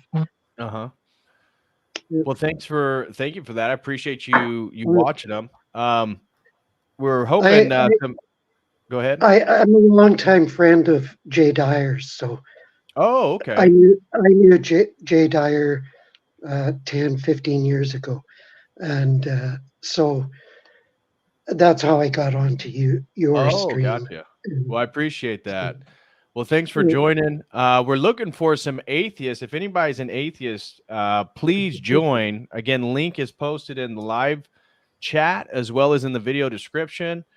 I know Rachel just shared it over on X, ask an atheist to join. So be more than happy for some atheists to join and give us some feedback. Anyways, anybody want to take the conversation in a due direction? We have a super chat that came in from Frankie D. He threw in $10 and says, "Looks like I'm late and missed the convo, but I think given the observations of human behavior compared and contrasted to animal behavior, I understand why someone could find it coherent. Evolutionary psychology may have explanatory power, but be incorrect still." Oh, well, does anybody else want to chime in? Because I could say a lot about this. I actually, on my YouTube channel, I took it down, but I had like a 5 hour long live stream a few months ago about evolutionary psychology. But if anybody else wants to chime in, I'll be glad to hear from you. Hold on a second. Why am I blanking on his name? Alvin Planiga has a great defeater for this, right? So the idea is that knowledge and justification could be couched and explained in terms of naturalism and evolution. So it's true because it survived and it worked, right? And he just has I'm just going to summarize it really quick. A great defeater, let's grant evolution. And then naturalism becomes a defeater for knowledge. Because so the evolutionary principle of survival of the fittest, right? If that's going to be your principle, your first principle to ultimately explain knowledge, and just for the sake of the argument, without thinking about Getty or something like that, true justified belief, that, well, wait a minute. I live in Montana. We have a lot of grizzlies up here, okay? And grizzlies are dangerous. And the best way to survive is to run from grizzlies. Would everybody agree with me? When you see one out in the woods. Depending how close it is, right? Aren't you told to stand still once they're like on you? Oh no, don't do what I do is what I find works is I lather myself with bacon grease and yeah. But it illustrates the point that I'm talking about. Okay, suppose I have a false belief that the best way to run from grizzlies is to give them a hug. All right, I have a false belief that will promote survival. That's not knowledge, correct? So that itself is, I can think of a host of counter examples in which false beliefs will actually work and promote my survival, but a false belief can never be a true justified belief. Therefore, the principle of evolution, survival of the fittest, can never actually be a principle to explain knowledge, in short. Did I get that right, everybody? Everybody satisfied with that? I'm satisfied. Yeah. I want to welcome Byzantios, and thank you so much, brother, for the $10 super chat. Anything you want to say regarding the topic today? Oh, I think he's frozen. Byzantios 1, you hear me? No. Okay. I think. Oh, there it goes. You hear me? Oh, you're muted. Byzantios? You got to unmute. We can't hear you. Yeah, I can hear you. There you go. Hey, what's up, man? Okay. I'm back on. What's up? Not much. I just wanted to say good evening to you guys. I'm really not academically in any way, shape, or form. I can't hear him. I just wanted to pop in quickly and say quick hello and give you a bit of inspiration. Well, the only thing is with regard to these new atheists, especially. Anyways. Yeah, I can hear you. Can you hear me? Yeah, I got you. Can't hear? Oh, okay. I'm not sure what's going on. Maybe a connection. I can hear you. It's my connection. I'll just say good night, guys. All right. Well, thank you very much, brother, It's for the my super connection. chat. It's not the best. Yep. Truly appreciate it, man. God bless you. No problem. I wanted to bring something up about what Trad West said with this historical categories, how they're very biased, and they want to they want to apply the same criticism they would apply to Christ or the saints to Alexander the Great, but a lot of that stuff is mytho history too. When you saw like Dillahunty, he said that it wasn't science. The historical categories weren't science, so he didn't have to accept them. So it was like nothing real before scientific experiments. I mean, if you look at, they found Mycenae through looking at where the Iliad said it was, even though it wasn't total history. So that, like, to say that there's no evidence in this stuff at all is just absurd. Right. Yeah, I mean, it's ridiculous. And again, and these people see what people don't realize if they're on the outside looking in is that they don't understand that the so-called like these scientists, they're just like everybody else, and they're just as much completely beholden to their own paradigm. They're just as likely to become biased. They're just likely to go in with their emotions and certain, views that they have coming in before they study what's going on. And and another huge problem is the gatekeeping within the scientific establishment. So there's a ton of research indicating, that there's truth to a lot of the claims of the supernatural, that there's a lot of research into things like near-death experiences that simply will not get published because reputable journals will instantly turn you down, no matter how good, no matter how well argued, no matter how many, how high the standards of data that you go in with is, because of the fact that you're not towing the line, because you're going into territory that they don't want to touch. They'll instantly reject you and they will not publish your work because it's like, oh no, we don't publish that sort of stuff. We're only committed to the free thinking, scientific, skeptic worldview.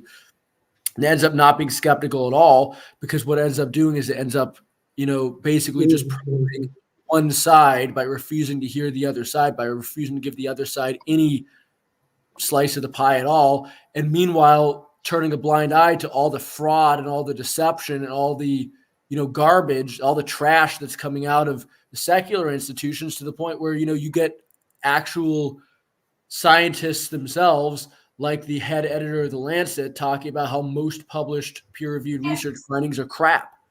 Right. I wanted to offer, hey, Peter, are you there, brother? Yeah, I am. Hey, what's going on, man? Hey, not much. Hey, I just have a question real quick, if that's all right. Yeah, go ahead, man. Back to that Euthyphro dilemma that I just submitted. Yeah. Father Deacon Ananias was talking about how because of the energy essence distinction, God's will is neither arbitrary nor is it determined. Right. And I'm not completely familiar with the energy essence distinction. I've been really getting into orthodoxy recently, though, so I'm vaguely aware of it. But I was hoping that he could elaborate on how it resolves that. Okay. Well, he's just coming back. So, Father Deacon, can you hear me? Oh, he's eating something. Well, does anybody else have any insight regarding it? No. Well, say it again. The how the energy essence distinction resolves God either being non-arbitrary or non-determined. Yeah. So, if God only exists in the mode of an essence, right? Right. There's a kind of modal collapse, right? Okay. And when so you say somebody modal could collapse, say, do you mean like in Sabellianism? well, look. What do you mean by modal collapse? That means everything that you would say about God, every predicate, is identical. Right. So that means his goodness, his will, his justice, his wrath, ultimately in itself is identical. Okay. Now, if that's true, that means that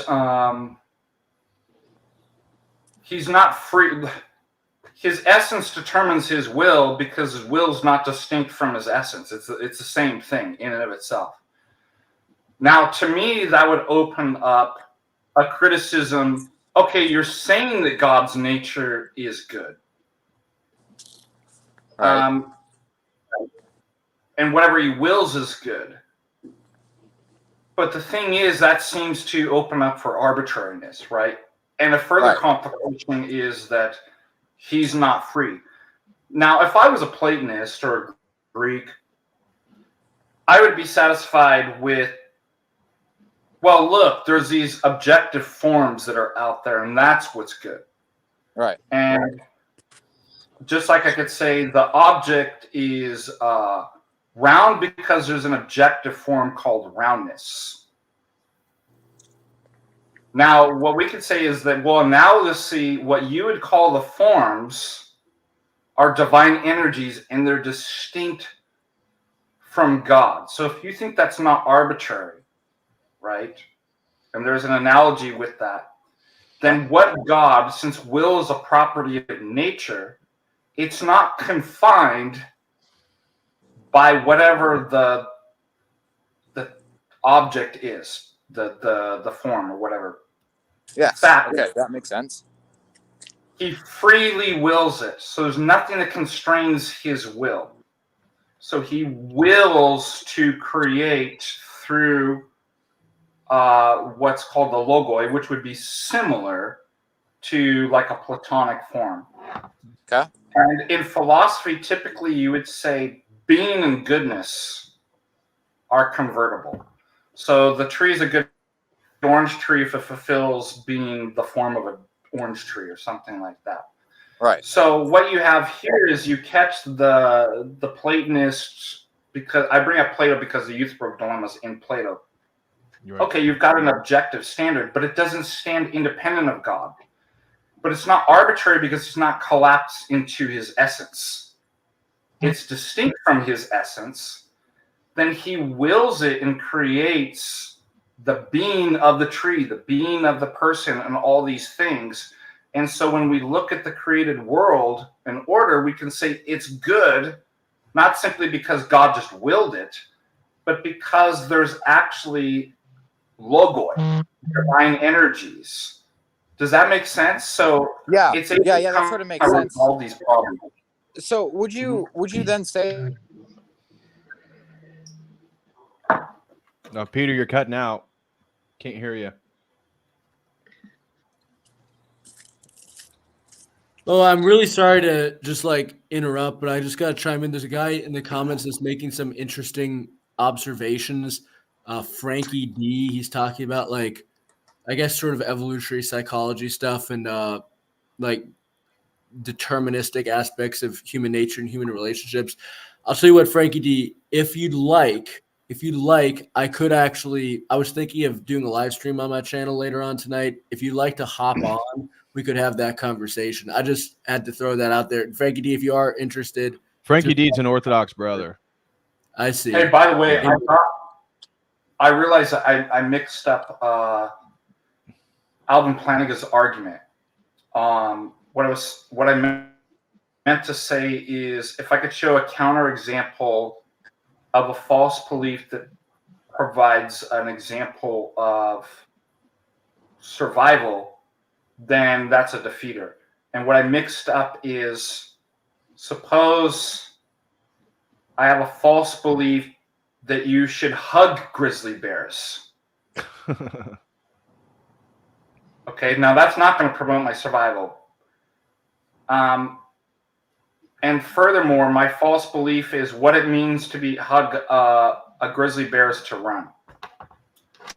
So I have two false beliefs that promote survival, and therefore I have a defeater that the promotion of survival can be an explanation for knowledge. I'm sorry, I was just thinking about that. I got that reversed. And no, I didn't actually run from a grizzly bear. This is a thought experiment. Because there's grizzly bears up here doesn't mean it actually happened. It's a thought experiment to be a defeater for evolutionary psychology. Sorry, just had to throw that in there. Well, we got a question just to move into another topic. Jay Daniel throws in $2 and says, what is a critique of determinism? And I think this is a good one that's going to almost play into what you're talking about right now, Father Deacon, in regards to the question of free will. I mean, how would feel free again? It's an open panel. We can go around, but how does anybody want to begin with a sort of refutation of determinism?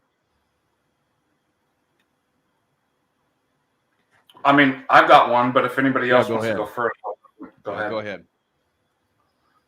Okay, like I said, just a working definition. I know about the Gettier critiques and stuff like that, but just for the sake of the argument, let's just assume that knowledge is a true belief with justification. Okay. Suppose that determinism is true. I'm going to actually show that there's a defeater for knowledge. Right. That's where so let me think about an example, thought experiment, where there's an evil brain surgeon. And he determines through electrically prodding your brain to have a true belief. Every time he prods this certain region in your brain, you have the true belief 2 + 2 is 4. Now, are you holding the true belief for the correct reasons? Okay.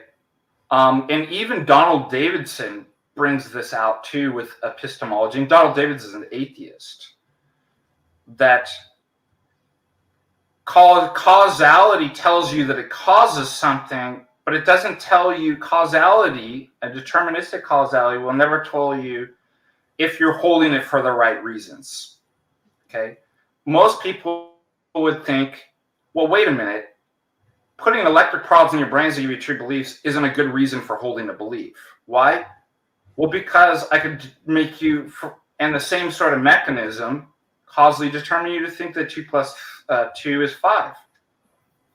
Okay, so that deals with the justification that it's like, okay, you've given me a causal explanation, but we're in a different category. Causal explanation doesn't tell me whether I'm holding or the beliefs cause for the right reasons.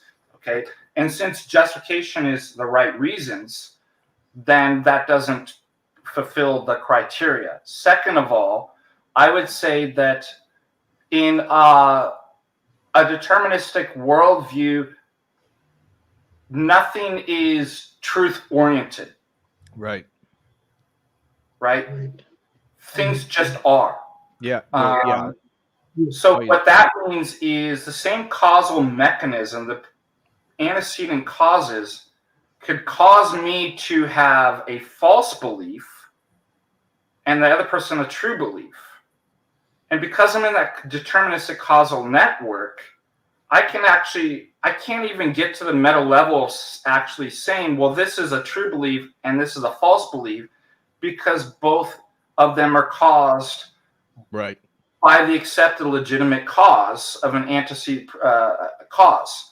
So at that point, it collapses the whole notion of veridicalness. So right. I don't even get to the notion of truth, justification, which my previous example showed. It wouldn't be justified. I don't even get to the notion of truth directedness in a worldview like that. And if that's true, then your belief that determinism is true is caused by the same legitimate sort of causation that my belief that determinism is false. Therefore, determinism is self-defeating and a defeater for knowledge. Does that make sense? It does. I think you lost a few people.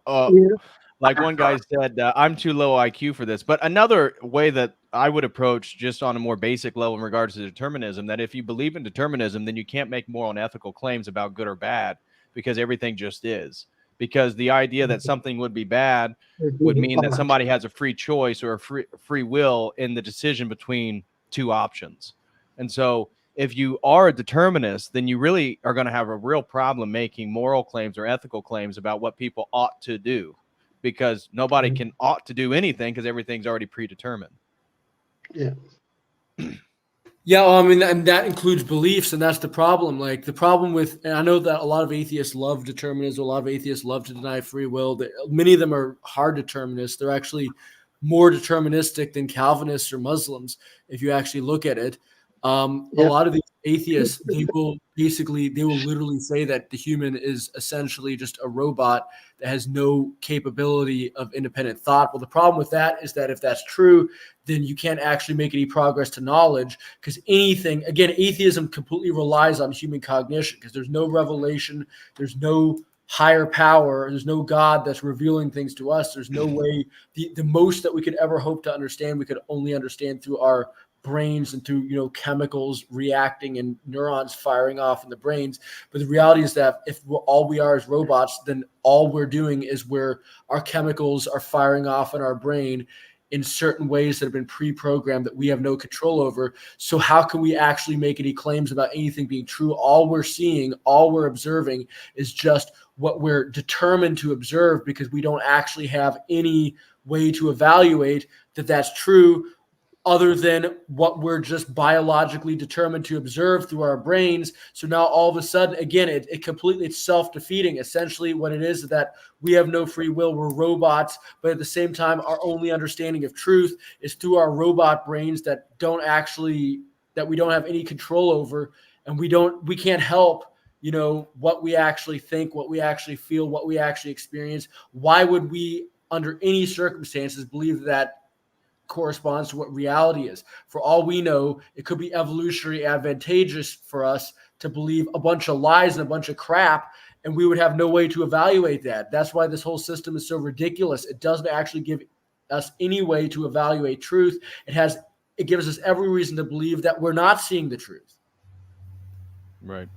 The same person who asked the question, Jay Daniels, says, if determinism is true, doesn't that make evil necessary, bound to happen? No, because how would you come to know what is good or evil based on in a deterministic worldview? Again, that was the point we're saying. So he says, thus no problem of evil. No, you still have a problem in regards to preferences. You can't say something's bad or good because it's all determined to happen. It just is. Anybody want to tackle in that in regards to if determinism is true, doesn't that make evil necessary, bound to happen? Thus, no problem of evil. No. On a side note, like the mechanistic materialist determinism that's prevailed since the Enlightenment, hasn't it been destabilized by like quantum physics? What is your take on that? Are you asking me about determinism and quantum physics? Yeah, but doesn't quantum physics, hasn't that demolished the determinist point of view? Because the wave particles collapse due to the observation. AC, you out of here, brother? God bless. Yeah. And I have real questions regarding quantum physics as a real brick to understand reality, because there's so many different theories and schools within it. But if we're going to take the double split experiment seriously, well, that would insinuate that the world can't exist without the observer, which would make sense in a theistic worldview in which man is the imago Dei and created in the image of God, that you can't pull man out of creation and creation still exists because it's one and parcel of the same process. Right. Yeah. So I would absolutely agree with that. We have some other super chats. Again, I wanted to ask Joe AG. I saw you've been on here, brother, and you haven't said anything. Feel free to hop on real quick if you have anything. Are you an atheist or anything you want to say? No, I'm definitely a theist. But I do kind of, in the back of my mind, as I study philosophy, kind of wrestle with the ideas that atheism present. Yeah, you can hear me? I can hear you. Okay. All right. So yeah, I definitely wrestle with, because 20 years ago when I became a Christian, I used to profess to be an atheist, even though I was really an agnostic. Now there are things that I can be agnostic about, but I profess to be a Christian and I'm a believer. However, there are things I wrestle with. Like, for example, right now, in the midst of this Israel-Palestine debate, I'm having conversations with secular people who think that secular humanism is going to solve this problem. And I asked them why. How can you say that? First of all, how can you even say that what Israel or Palestine is doing is wrong? How can you set up secular courts if you don't have a morality? Now that led me to study David Hume, and that kind of stuck in my brain a little bit. And I'm like, well, most philosophers think David Hume is kind of silly, but why? Why does his causality thing doesn't work? Why is his morality theory doesn't work? His radical empiricism not work? It seems to make sense that, okay, how do we know is to ought? That is a question that I need to have answered.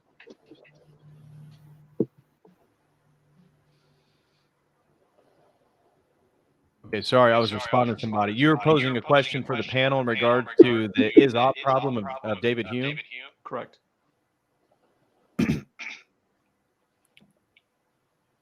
Father Deacon, feel free if you want to handle it. I mean, the is-ought problem.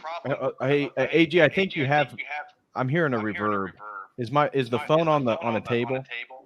No, I'm there's nothing. There's no noise going on here. It might be my phone. It might be my phone. I'm not sure. Okay. I'm going to mute you just so other people don't hear it. Okay. So, Father Deacon, do you want to handle this one? But the is-ought problem is a problem for the atheistic worldview because they can't make a claim about ought problems. And when you point to David Hume and the problem of induction and highlighting all the presuppositions of the total skeptical worldview itself, if you're totally skeptical about universals, categories, like you said, he said, you can't even predict that the sun's going to come up the next day. This is something based on, oh shoot, I just lost the word, probability. So it's happened before. It's most likely to happen again. This is where Kant's addressing, what woke him out of the slumber. It's not even probable. Like, that's what's crazy, is you can't even get to probability on that, because probability, you have to have some sort of standard, right? Right. By which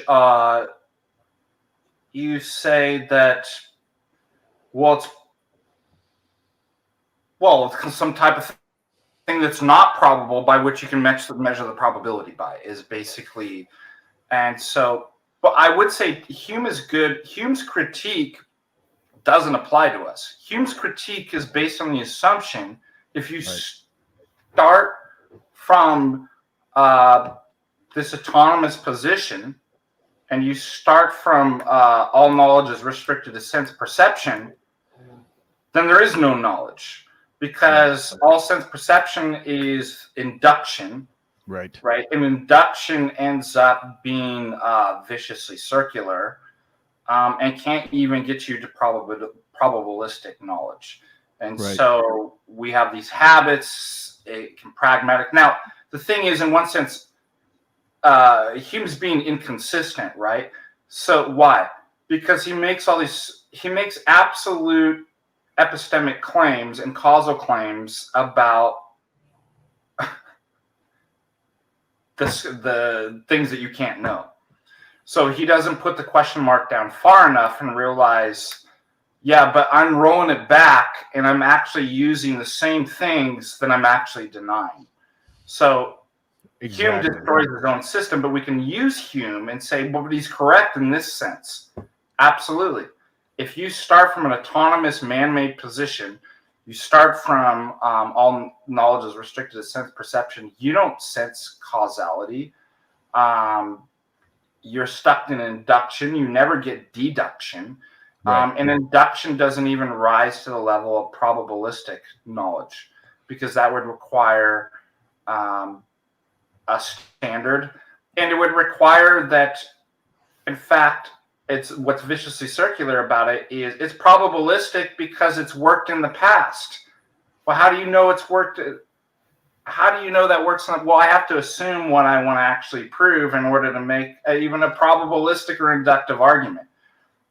Does that make sense? He does come to the conclusion himself as a total skeptic.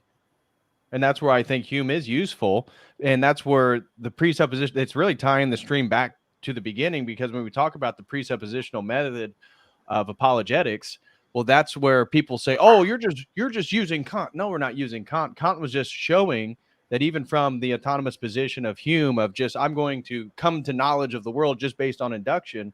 Well, that doesn't really tell you how the causation of the world itself. It's only showing you what your sense perception is showing you.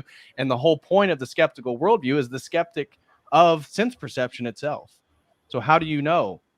You can't know. And that's where Hume's project, and he realizes, well, dang, if we're skeptic, we have to be totally skeptical because we're presupposing all these things that are not built in sense perception just through induction. If that makes sense.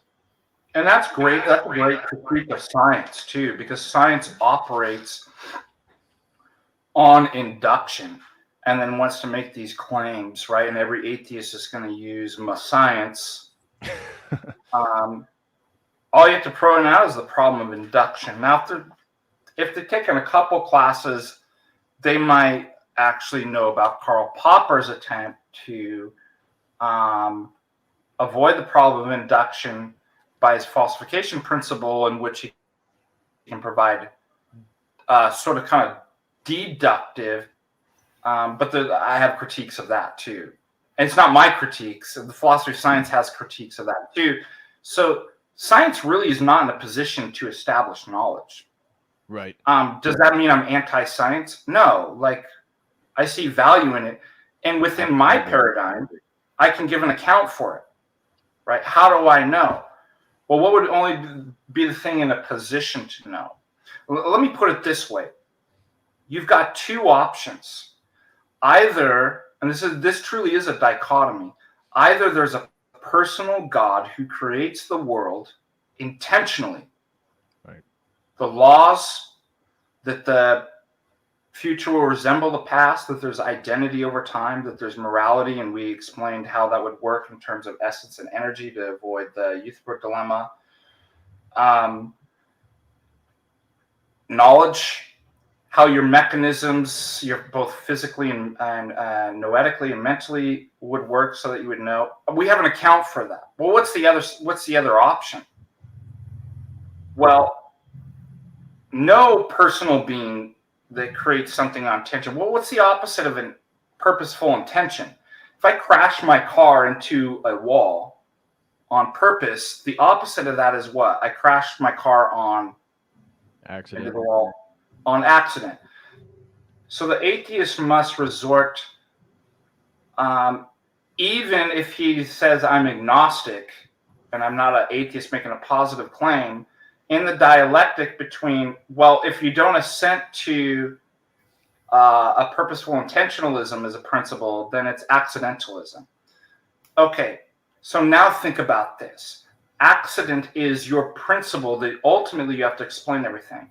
The accidental laws of physics. It's an oxymoron. Right. Laws preclude accident. Right. A lawgiver. Yes. Every law, presupposes a lawgiver. Yeah, and just even physical laws, right? In terms of a physicist would laugh at you if you said accidental correlation, accidental laws. They would say, no, it precludes accidents. We have an oxymoron. We have a defeater. Right. Accidental knowledge. Knowledge precludes from accidental morality. So what you have is you have a dialectic, right? A true dialectic that it's either purposeful intention or it's accidentalism. If accidentalism, then everything that you want to say about laws, morality, knowledge, it ends up becoming a defeater. It's oxymoron. And so the impossibility of the contrary, correct? Right.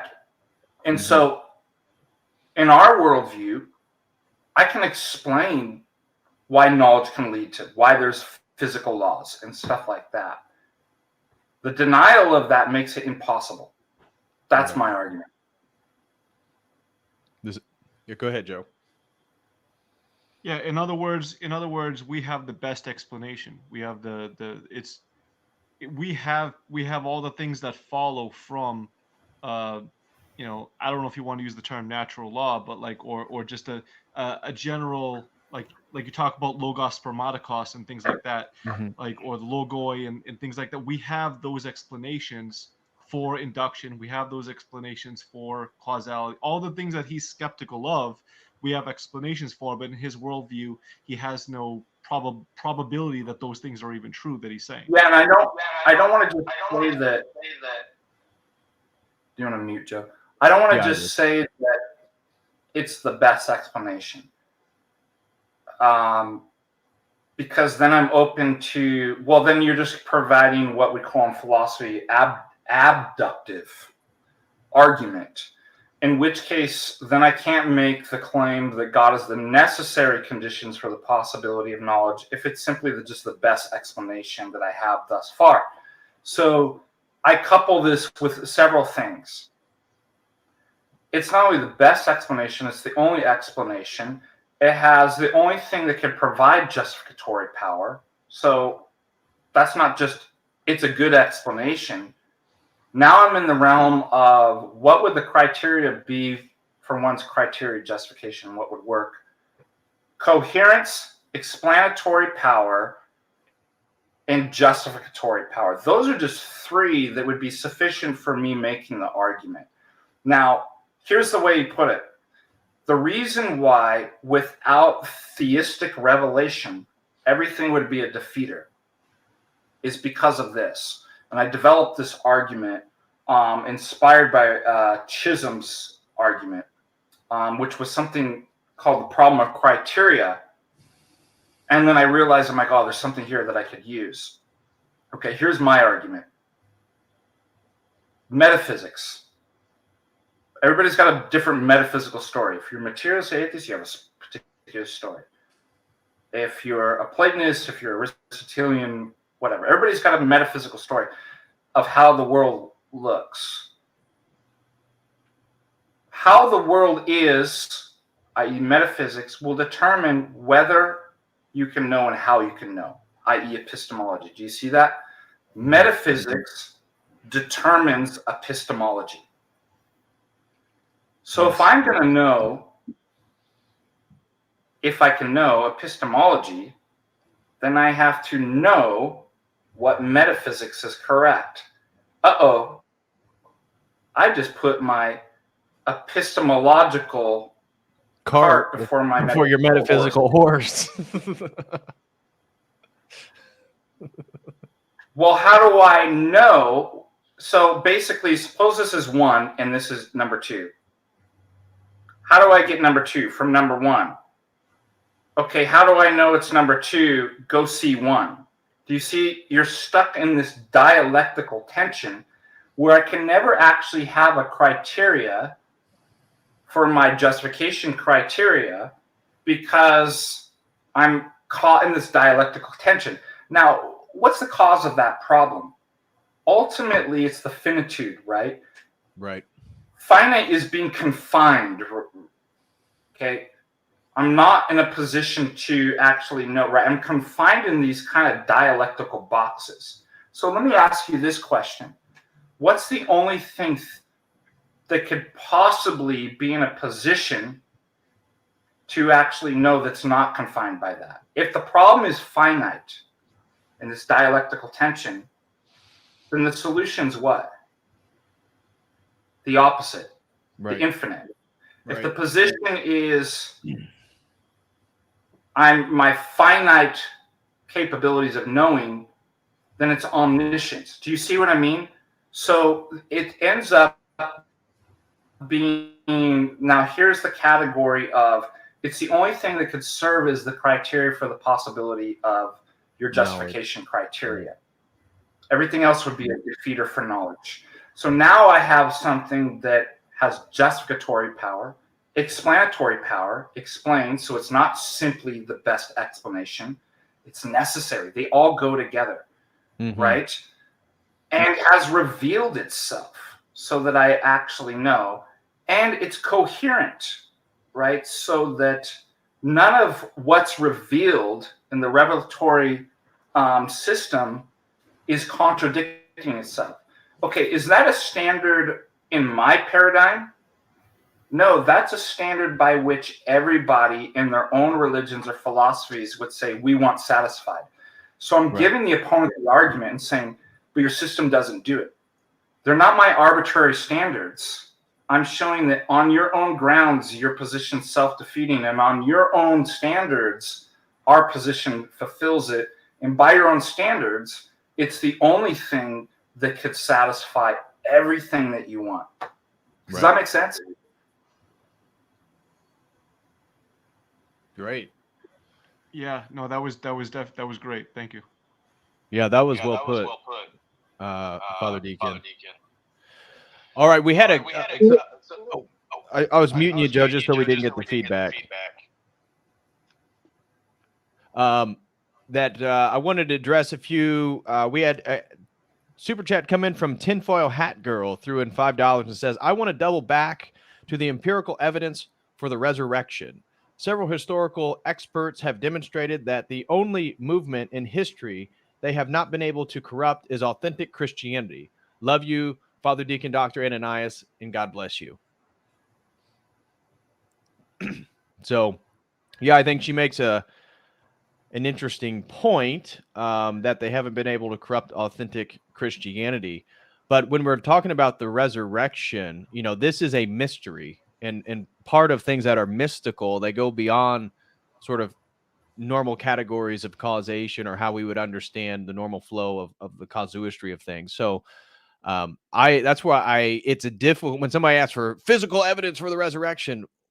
Well, that's a tricky question, as Father Deacon was highlighting. And us as Christians, especially Orthodox Christians, this has to do with a communal relationship with Christ himself, which is part of the life of the church, communing in the mysteries, because what you're being revealed is a mystery itself. And that's the thing. By communing with the mysteries, the sacraments of the church, you can come closer to this, where you come to a point of knowing that, no, this is true. I have a personal relationship with Christ, and Christ is still alive. You know Bonson's famous crackers in the pantry fallacy, right? Yep. That the way that you look for something or the evidence is going to be the same across the board. The way that I look, if the way I look for crackers is I open the pantry, then obviously that's the way that I must look for love too, right? You just open the pantry and move on. Right. But that's kind of implicit assumption behind the kind of question, right? Of what's the evidence for Christ? They're going to have some type of either arbitrary standard or standard that it's like, well, we don't approach all questions and evidence and facts in the same way. And I think that's a great point. Yeah, exactly. Next one comes from Frankie D. He throws in a two-parter. And the first part is, how do we deal with things that appear to be based in genetic traits? It appears that things like IQ are heritable, along with physical fitness, things that Rollo Tomasi talks about. It seems like the behavior of the females was regulated for civilization. When civilization declines, I think he's asking, well, what happens, or I guess the behavior of females when civilization declines. Well, just immediate response, I think it presupposes that women are constructed or regulated, as he said, for civilization. I think all humanity, and to some sense, is looking for order. And when we're talking about women, you think just historically, it was men that went to battle. The men that lost were dead on the battlefield, while the men who won went and took the women and the children. And so if you want to get into evolutionary psychology, which again, I'm dubious about in many ways, but women are much more pliable to changing one's operating system. So whether it be religions, whether it be cultures, whether it be certain groups that they belong to, I'm not sure how that relates. Maybe I'm misunderstanding your question, Frankie D, but maybe let's read part 2. Maybe it'll make more sense. When civilization declines, we even use the phrase returning to a more base nature. So atheism has an analogy in saying a return to the lizard brain. I don't believe in a lizard brain. I'm sort of saying I can see why someone could follow this logical path. You guys grasping? I'm going to read part 1 and 2 again, and you guys help me. I'm having trouble grokking exactly what's being asked. How do we deal with things that appear to be based in genetic traits? It appears that things like IQ are heritable, physical fitness, things that Rollo Tomasi talks about. It seems like the behavior of the females was regulated for civilization. When civilization declines, we even use the phrase returning to a more base nature. So atheism has an analogy in saying a return to the lizard brain. I'm sort of saying I can see why someone could follow this logical path. Father Deacon, do you understand? I'm having trouble grokking exactly what the question is. So let's just the first one. Let's just unpack this together. We'll put all our minds together to decode these.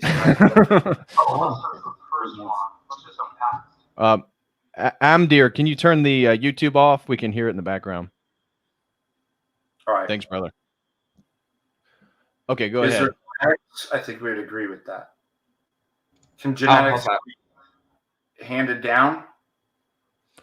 Well, and I think that the fact that things can be genetically heritable, like IQ or physical fitness, that doesn't negate a theistic worldview in regards. We've talked about speciation before, you know, that, yeah, it's a fact that the closer you get to the equator, the more melanin people have in their skin due to the environment that they inhabit.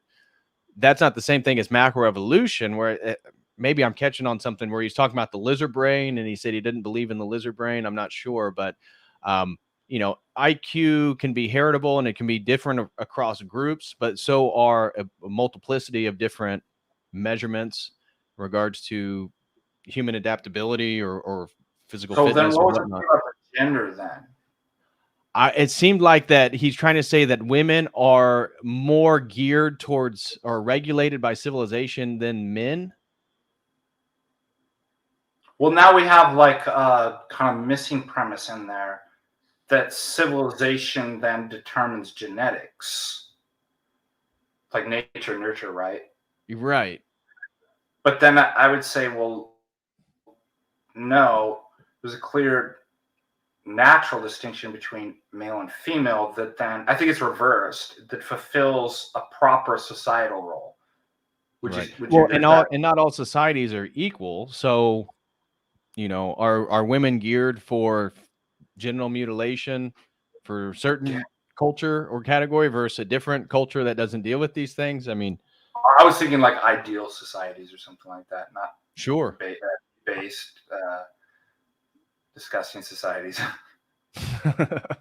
But anyways, Frankie D, we apologize if we didn't get exactly what you were meaning there, brother, but God bless you and thanks for the super chat. See if we have any more questions that came in. Hey, do you want us to wait till you wrap up some current conversation, or just kind of cut in whenever? Well, you can cut in just 1 second. We just had a super chat come in, a very generous one. $50 came in from an anonymous super chatter and said, "Keep up the good work, brother." Well, thank you very much. Truly appreciate that. And we're kind of caught up on the super chat. So, Adamir, feel free, or Amdir, wherever you want to go, man. Are you an atheist, by the way? I lean that way, and then okay, great. So, feel free, go wherever you want. So there's one point I want to make about worldviews, and then I want to let Impulse say something if he wants to say something as well. The point I want to make about worldviews is that what I take worldviews to be something distinct from what theism and atheism is. So theism and atheism, I understand as propositional attitudes towards the propositions God exists or no gods exist, respectively.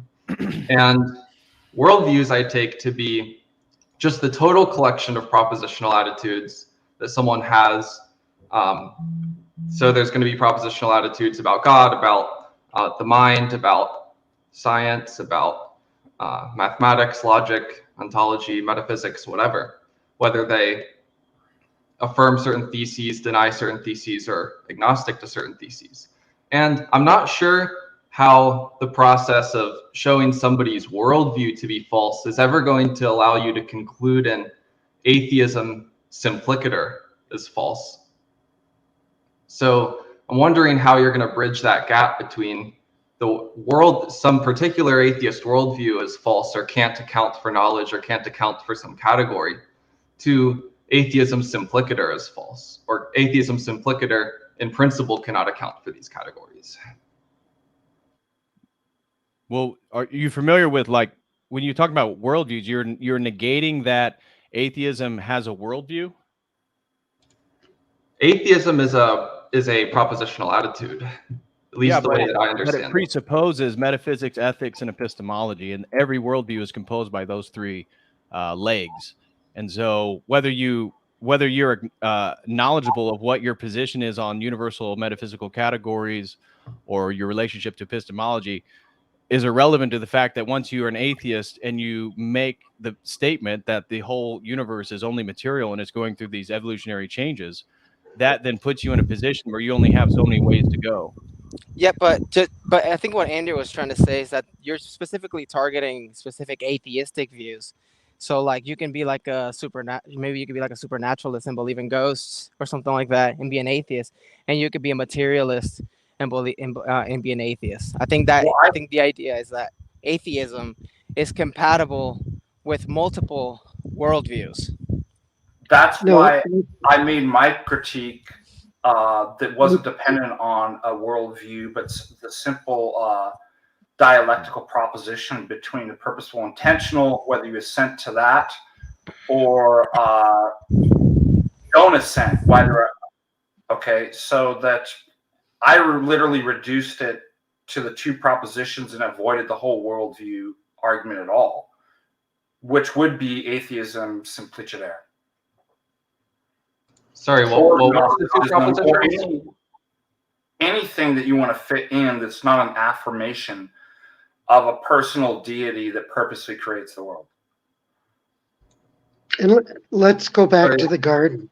Yeah, so sorry, the part that's unclear to me, so it's unclear to me how you're going to show a particular set of beliefs that they fail in some respect to a particular belief in the set is false, is the inference that I'm taking issue with. If the inference is atheism simpliciter, so just the proposition God does not exist, entails something self-contradictory, then I'm going to be on board with you. I'm going to agree. You've showed that atheism, under any worldview, anybody who holds to atheism is going to have a false view or a contradictory view, or they're not going to be able to account for certain things. That is exactly what he argued, though. So what's the argument for that?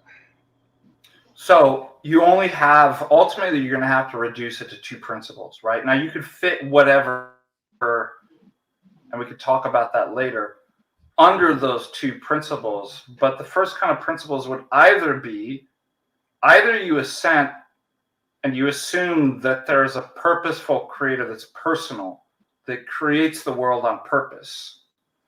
Okay, or not. There is no purposeful, whether you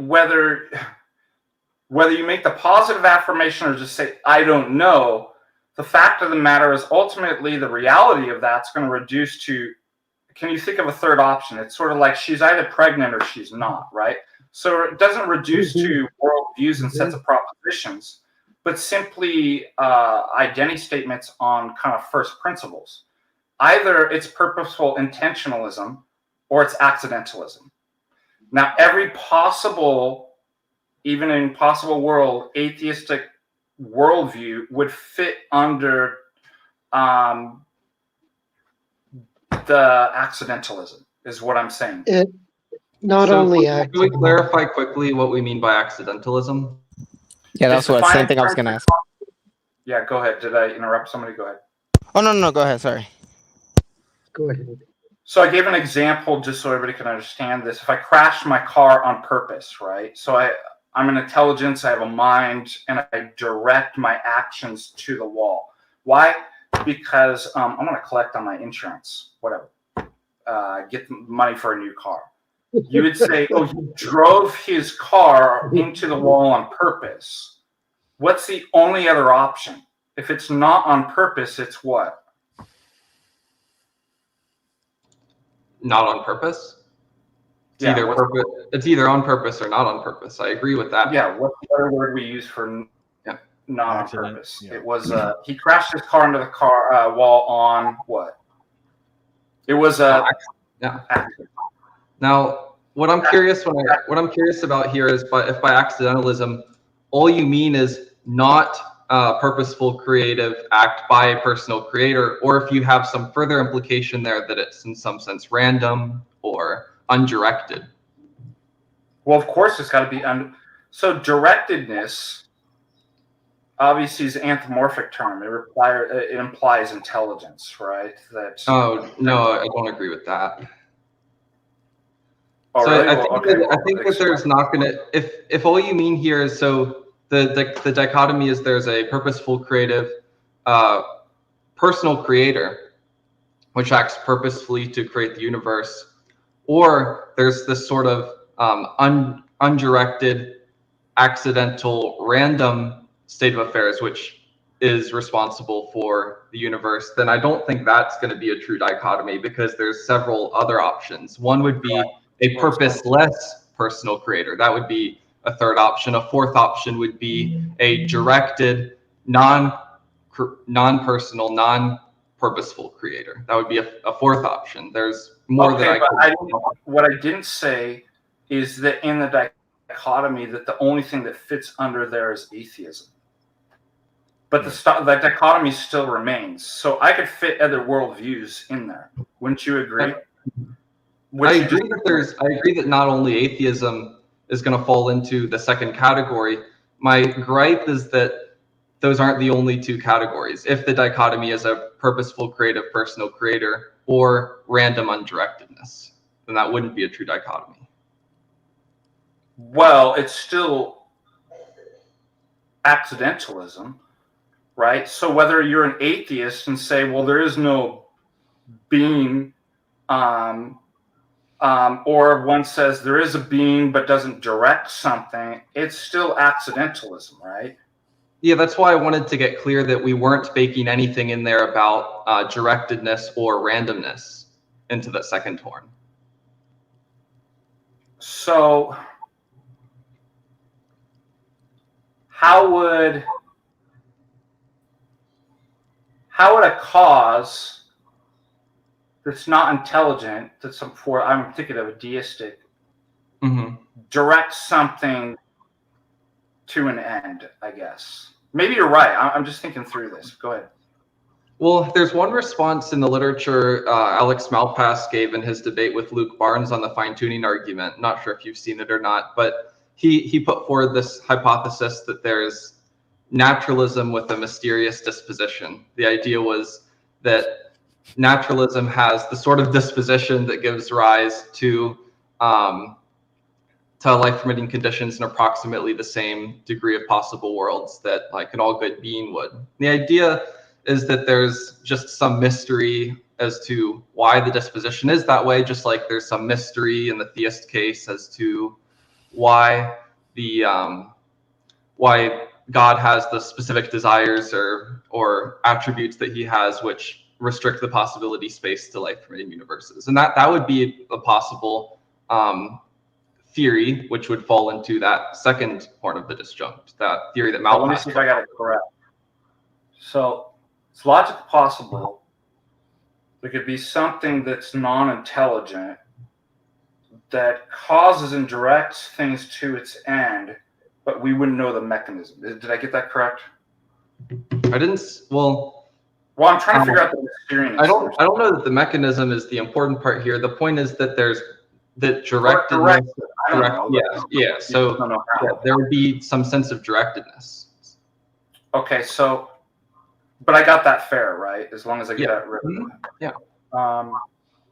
Okay, my question is, if that's a possibility, then how do I actually determine that that's a possibility or be able to distinguish between accidentalism and directedness? What do you mean? How would you that possibility is an epistemic justification? Oh, I'm not saying the possibility is an epistemic justification. All I was saying is that if that would fall into your second category, so if that sort of theory that Malpass had falls into your second horn of the disjunct, if you would consider that accidentalism, then I agree that that's a true disjunct. But if that's not considered accidentalism, then it's not a true disjunct. There's a third option. So I guess the problem with that is that I'd have to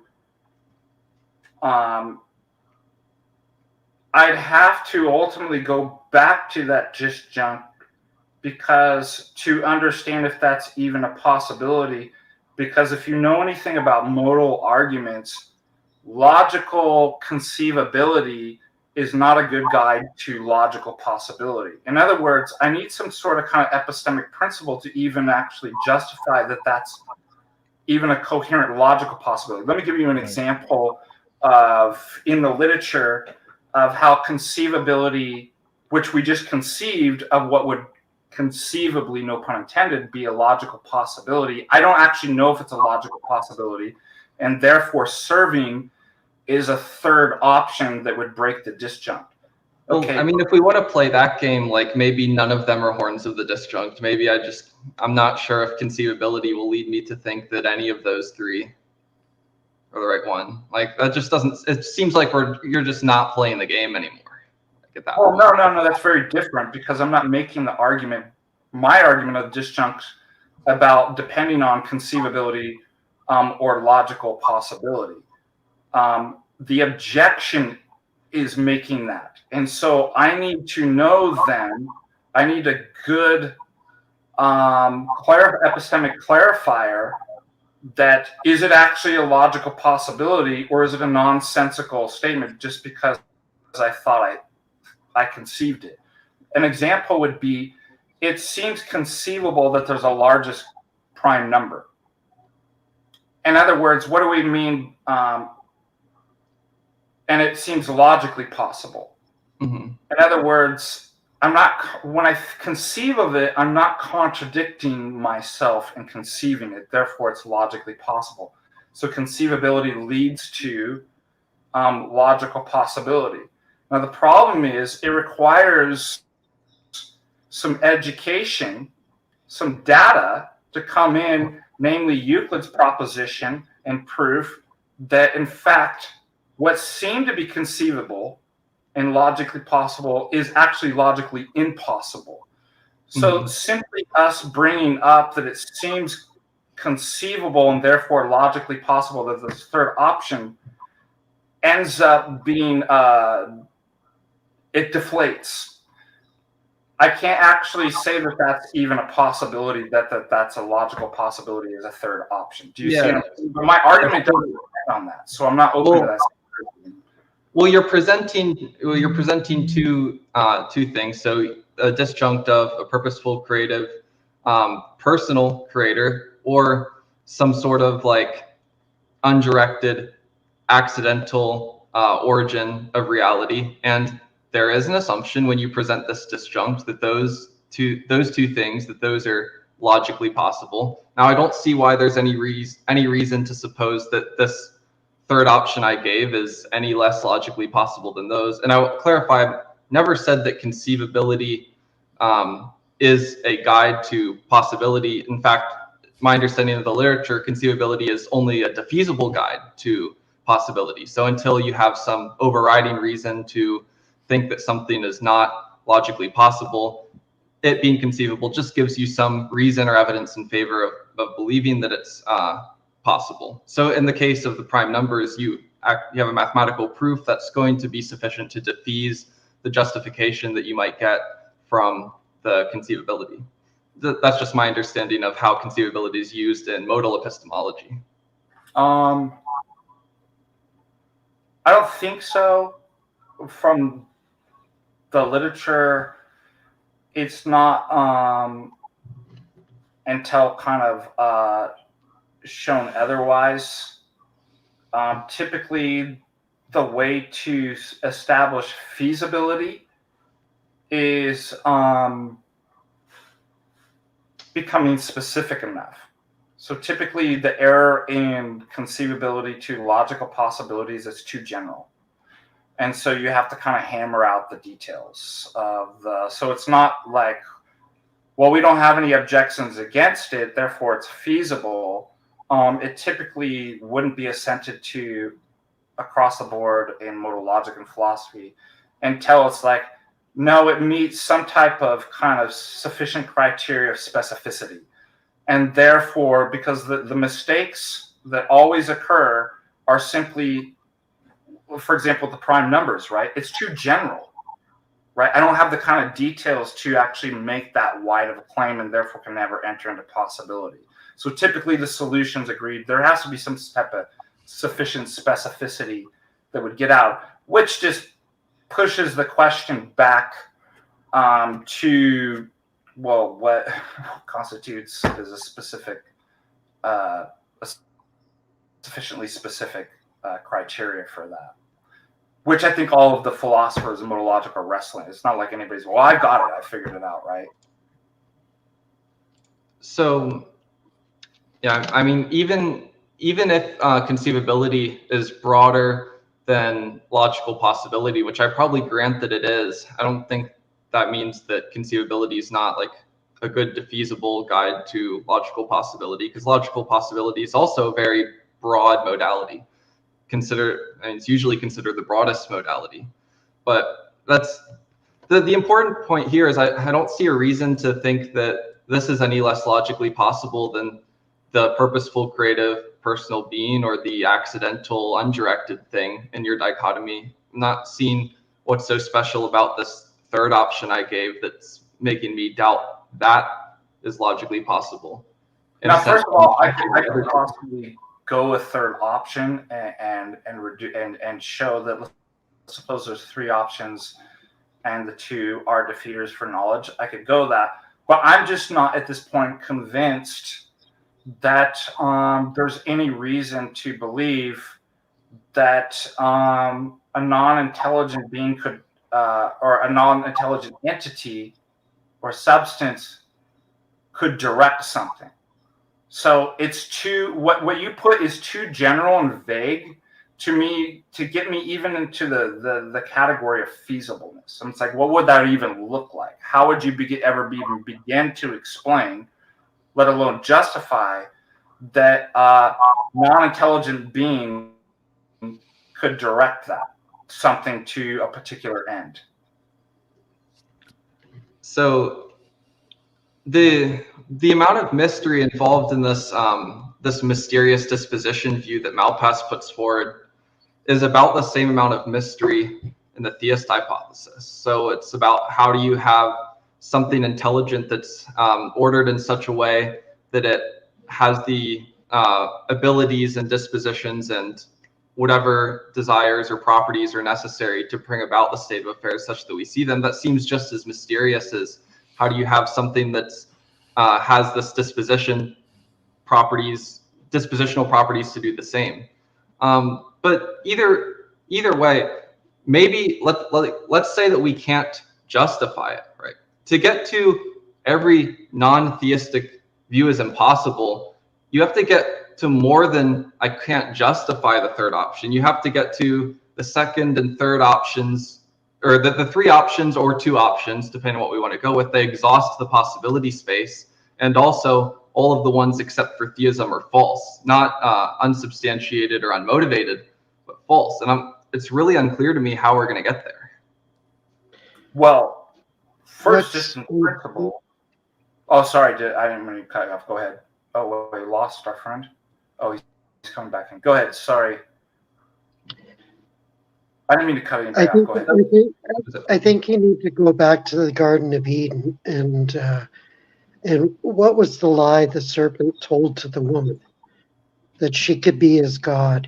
And this is the fundamental problem with everything that's come about in philosophy and everything, is that man has decided that they are the ones who are going to determine the criteria for truth. And it's man, self-centered man, that decides all this stuff. And like, there's no such thing as an atheist. They either they believe in the God of the Bible, or they believe in themselves as gods who determine reality and how everything works. And that's what this guy is doing. I don't know. Like, I have a hard time. Like, I think that should be pursued more often, is the fact that man has determined that he is the arbiter of truth. And yeah, let me pick up on that. Let me Amdir, let me just comment real quick that, first of all, do you know the Orthodox position on this? because I don't want to be simply thrown under theism. In fact, I brought up No, I don't know theism and the. monotheism are actually fairly recent. Under Henry Moore I think that was, I'm trying to remember, somebody look up the date on Henry Moore. It's pretty late that those terms even came into history. So I certainly want to make a distinction from general theism and not to be categorized that. So you'd said that, well, look, you have the same problem as a theist. Well, I don't want to actually be categorized in that. So do you know what the Orthodox position is as far as does it appeal to the mystery and what we were saying such that we have the same problem that maybe other theists do? Yeah, so I mean, I don't know the intricacies of Orthodox theology. I'm aware of what Orthodoxy is. I'm sure I probably follow some people that you know of. Like I've listened to Jay Dyer debates, read a little bit of Bonson and Van Til. I think some of those are Orthodox people. They might not all be Orthodox people. Just Jay Dyer. Only Jay Dyer? Okay, Yeah. I thought one of those other two philosophers were Orthodox, but maybe not. But yeah. So you're admitting you don't know if the creed. I don't know Orthodox theology. No, it applies to us on that. That's fine. I'll settle with that. We could, if this isn't helpful, if the dichotomy isn't helpful, and again, this is kind of more rhetorical, right? Do I think it works? Do I think I can defend it? That's fine. But I mean, we could sit here and argue about that all night. It's not the only argument within what I would call the transcendental argument for the Orthodox transcendental argument for the existence of God. I think that, and sometimes depending on our audience, we switch what part of the argument is because, hey, maybe this works better. Maybe there's nothing wrong with that, I think, on any side. Right. I want to give impulse debate and argumentation. So I think that would help you to understand it. What's that, Amdir? Oh, you were cutting in and out a little bit. Oh, okay. What I was saying is that it's perfectly acceptable on all sides of debate that if a particular argument isn't being received or it's going to carry us through, you could switch the argument. I'm willing to accept that. And so, although I think we could argue about the dialectic, right, and make an argument, it's not the only argument that I depend on for making an Orthodox transcendental argument for the existence of God. I think particularly the issues that you're bringing up that could be relevant, that would speak to you and your concerns, that sunomosologist, how do I pronounce brought up, is the argument that I developed based roughly on Chisholm's criterion problem. Are you familiar with Chisholm's criterion problem? No, I'm not. Sorry. Anybody? What's Chisholm's name in the book? Roderick Chisholm's comes from, hold on, let me just pull up the citation. Yeah, I've heard of Roderick Chisholm. In case you guys want to, I'm trying to remember what work it comes from specifically. I have a citation for here. I can just bring it up. You can look at it later. I can just basically briefly explain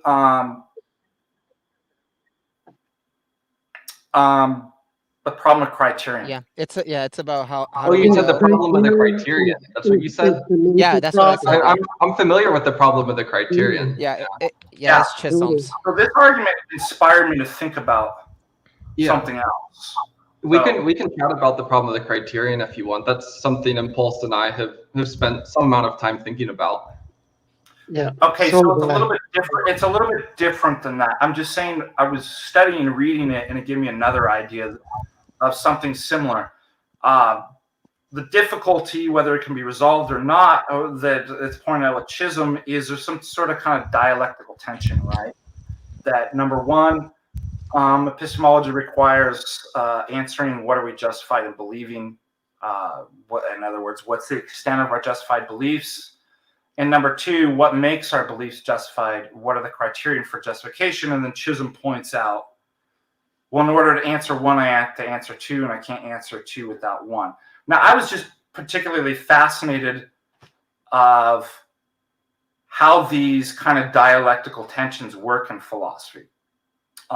Whether it be like you've got one card that says, on the side of the card that says the proposition on the other side is false or true, and then you flip it over and it says false.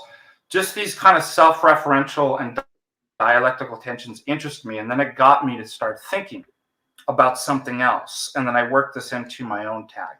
So this argument is not from Chisholm. It's in my own publications. I'm just saying I'm giving a hat tip to Chisholm because it inspired me to start to think about how these things work. Metaphysics, right? Whatever the world is and looks like in principle, whether it's like you said, a non-intelligent entity that can causally direct, complete randomness, so whatever the story is, somebody's going to have at least some assumptions on that. And even if they don't, I think we could all admit that the way the world is going to determine whether we can know and how we know, correct? And we can imagine a world in which it's such a way that there are no knowers, a world of rocks. So all of that's to illustrate metaphysics determines epistemology, correct? Mm-hmm. By metaphysics determines epistemology, you just mean that the world could be a way that's non-conducive to knowledge, right? Yes. Yeah. And then whatever the way the world is, gives an account and determines epistemology, how and what we know and blah, blah, blah, right? I agree that metaphysics determines like there's like two questions. There's like what's knowledge conceptually, and then what are the knowledge conducive conditions. I think metaphysics determines the second one. Not so sure about the first. And I just mean metaphysics in the sense of ontology then. Mm-hmm. Yeah, I got you. If you mean metaphysics, they have non-existing things. Yeah, if you mean like the conditions that are conducive to knowledge or contingent on specific metaphysical laws or principles, then yeah, I agree. And therefore, epistemology is, in that sense, contingent upon metaphysics. Yeah, in that sense. Mm-hmm. Okay. Which puts me in a really interesting position then. I need to know. So if my metaphysics in that sense determines my epistemology, then I need to know. Am I a butterfly now? I need to know which I need to, where am I in my hands here? I need to know which metaphysics is actually true. So the way that I phrased this in a paper was I have to put my epistemological cart before my metaphysical horse. And then it's like when I ask that, then I put my metaphysical cart before my epistemological horse. And I have something very similar to what Chisholm described. It's not identical, but it's a similar problem, right? Of this sort of kind of dialectical tension. Yeah. And I ask myself, well, why is this occurring? And I won't be able to resolve it, right? Because I'll always be stuck in one of those categories, right? Limited by one of those categories, bound, right? Such that I can't answer the other one without the other, and I can't answer the other without the one. Does that make sense? Yeah. So yeah. Ooh, I have something to say here, but I just know that Impulse wants to cut in on this, so I'm inclined to let him cut in here. So okay, so I do have. So just to understand you correctly, you're saying that you have to know the metaphysics before you know the epistemology. Is that how I'm understanding you? I mean, do I have you correctly? Yeah. Okay. So the thing is that given I'm gonna be talking for myself and Amdir here because I guess we share very similar views on this. We were both externalists when it comes to epistemology. So I actually deny, and I think myself and Amdir do deny, that we have to know our metaphysics to know the epistemology. So that's just gonna that's kind of like a form of the KK principle in a sense. But yeah, that's just, I think, if you guys are familiar with externalism about epistemology. No? I know all about it. Yeah. Yeah. So since the type of externalism that myself and MDR prefer is going to be a type where we justification doesn't actually play a role in our epistemic, or like in our knowledge. So there's just going to be a type I don't know if you ever heard of the view virtue reliabilism, or a robust virtue epistemology. That's the view that we prefer, and under that view we're just going to deny the thesis that you have to know your metaphysics to know the epistemology. Well, I don't think, first of all, I don't think it's related to the KK thesis that you have to know that you know, because that's still within the epistemological category. The fact of the matter is reliabilism and externalism is a metaphysical assertion. Correct? About it is a account of how the world works such that things are justified or no. How we know. We're talking about knowledge here. If you're talking about like knowledge conceptually, I think it's just a semantic question. I'm not talking about knowledge conceptually. I'm saying you made a metaphysical claim.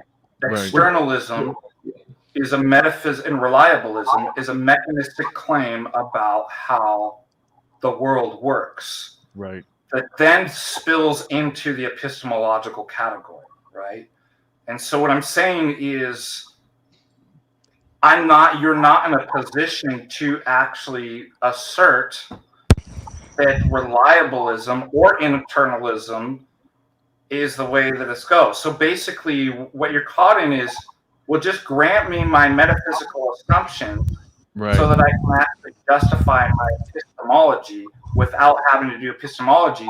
And if you go into the category of epistemology, then what you're saying is, well, you're putting it's not to know that you know, or an infinite regress or anything like that. What you're doing is you're categorically putting things by your own admittance in the wrong categories.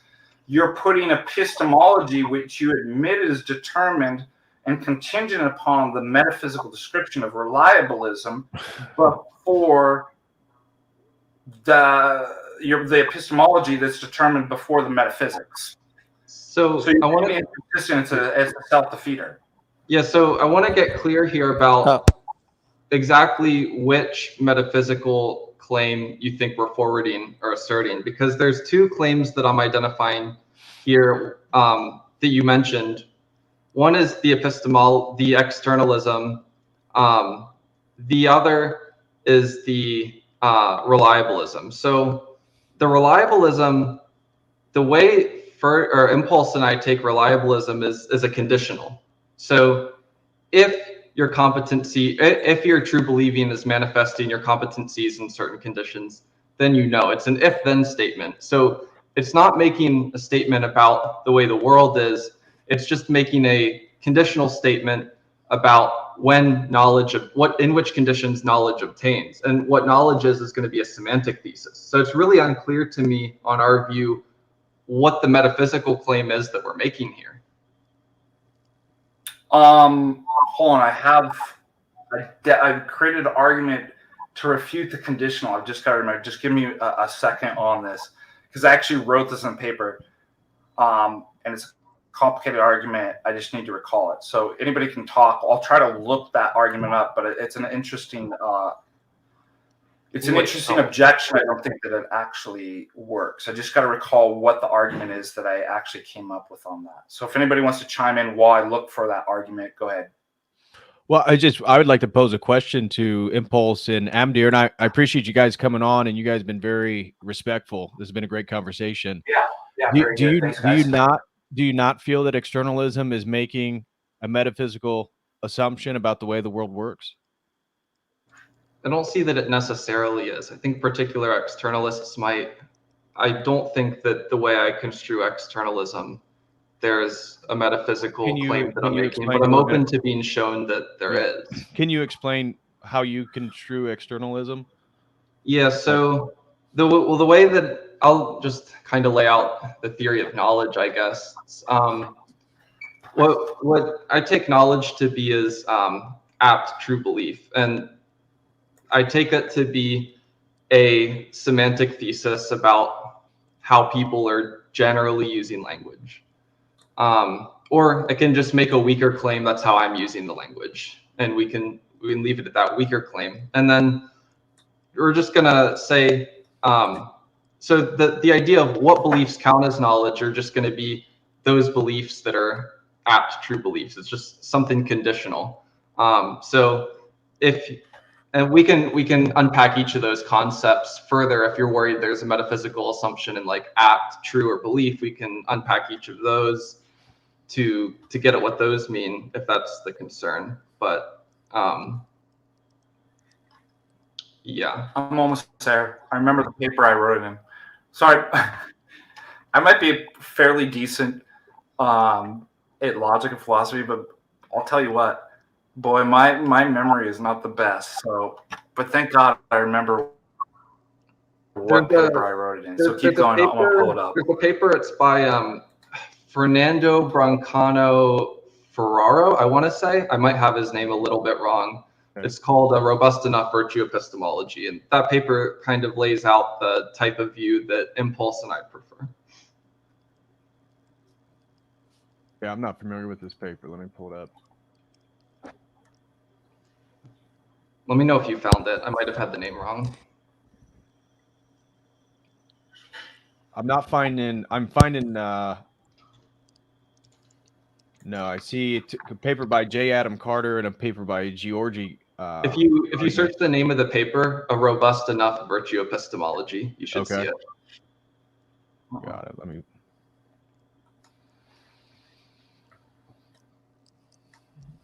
And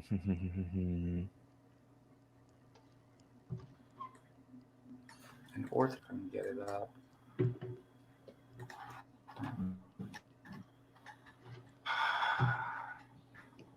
Just go to academia.edu and pull it up real quick. Yeah, that's what I'm on too. Academia.edu. What we're all on. Did you find the paper? If not, I can link it to you in chat. Okay, yeah, go ahead and link it. Yeah.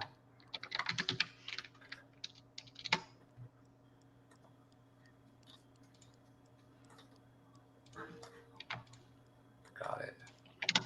There we go. Ah, perfect. Hey, you guys are great. Can I just say, like, you're very respectful.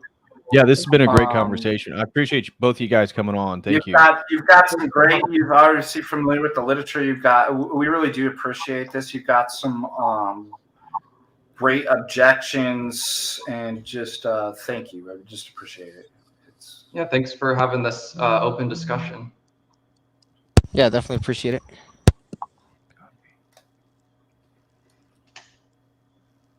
I'm still getting it. It says the XML file does not appear to have any style information associated with it. I can't pull up the link you guys shared. Oh.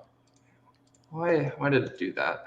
Do you have an account to academia? Do you have an account in academia? Me? I do. Okay. I do. You should be able to find it there pretty easily. Actually, Okay. if you just search the title, that's actually where we got it. Okay. Oh, yep, found it. Fernando Brancano. Yep, found it. Okay, let me read this abstract. What is the nature of knowledge? Oh, it's Brentano. No, I got Fernando Brancano Barrocall. Okay, never mind. Is that the one you guys were talking about? Yeah. Yeah. So the abstract, just for people watching, so they're clued in while we're talking, it is, what is the nature of knowledge? A popular answer to the longstanding question comes from the robust virtue epistemology, whose key idea is that knowing is just a matter of succeeding cognitively, i.e. coming to believe a proposition truly. due to an exercise of cognitive ability. Versions of robust virtue epistemology, further developing and systematizing the idea, offer different accounts on the relation that must hold between an agent's cognitive success and the exercise of her cognitive abilities, as well as of the very nature of those abilities. This paper aims to give a new robust virtue epistemological account of knowledge based on a different understanding of the nature and structure of the kind of abilities that give rise to knowledge. Okay, I found my argument. Okay. So this is after I provide a critique of internalism, which you guys will be fine with, I'm sure.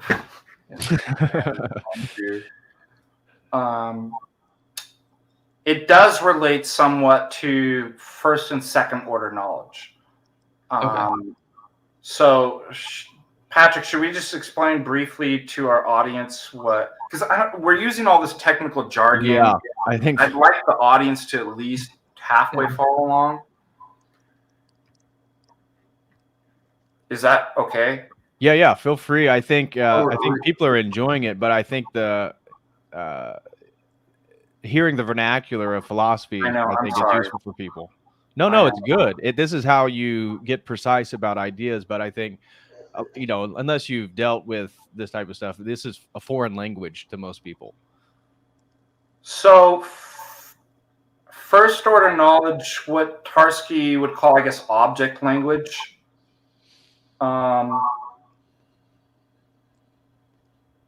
So suppose this. Let's just make it easy, because there's many different things you get both first and second order knowledge. Second order is like a meta language or meta knowledge. So there's real clear. There's a difference between S knows that P and the statement S knows that P. Does everybody get that? And typically what we would do in philosophy is we put statements in brackets. Does everybody follow me on that? So there's the fact of the matter, the object. And that person S over there knows that P. Clearly there's got to be a distinction between that reality and my statement about S knowing P. So one could be the subject's knowing something is a first order knowledge.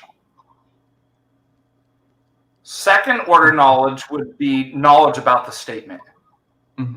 And as you guys had pointed out too, knowing that you know would be a second order. I mean, there's many things that could fall into the second order knowledge. KK thesis would be one of them. For my purpose, I just want to make the distinction that the person over there, S, knows that P is first order if they know it. A person S stating that they know, or the S knows, is a second order knowledge. Everybody, that's pretty clear, right? I don't think it needs to be. If they indeed know that S knows. If and only if they know. That's correct. I'm going to agree with you guys and say that it's not necessary to have second order knowledge is not necessary to have first order knowledge. That was implicit in your statement. I picked up on it. Is that correct? Yeah. Yeah, I agree with that. However, the question is not about particular propositions of knowledge. The focus of the concern here that I want to draw your attention to is about being able to justify the possibility of knowledge in general. So I think to go that route for the KK, the whole issue is a red herring, because what I really want to know is about knowledge in general. So in other words, whether it is the person knowing or another person making a claim about another person knowing, first things first, right? Somebody must be in a position to justify that knowledge in general exists and justify how knowledge is possible. If any individual, even S over here, is going to be said to have some particular knowledge.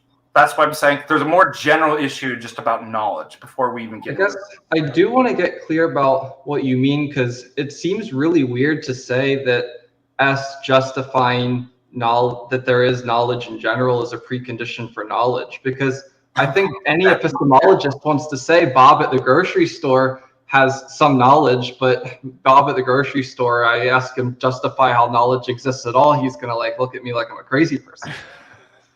No, that's why I said in that statement, it was very clear, whether it's Bob or somebody needs to be able to justify it. Why? Because we're talking about it, right? So I'm actually admitting in the paper, of course, because I'm even sympathetic to some of the points that externalism makes, right? That you don't have to have this kind of first person immediate access to the justifications, i.e. Bob, we're talking about Bob now, that he knows. I'm like, sure, I can grant that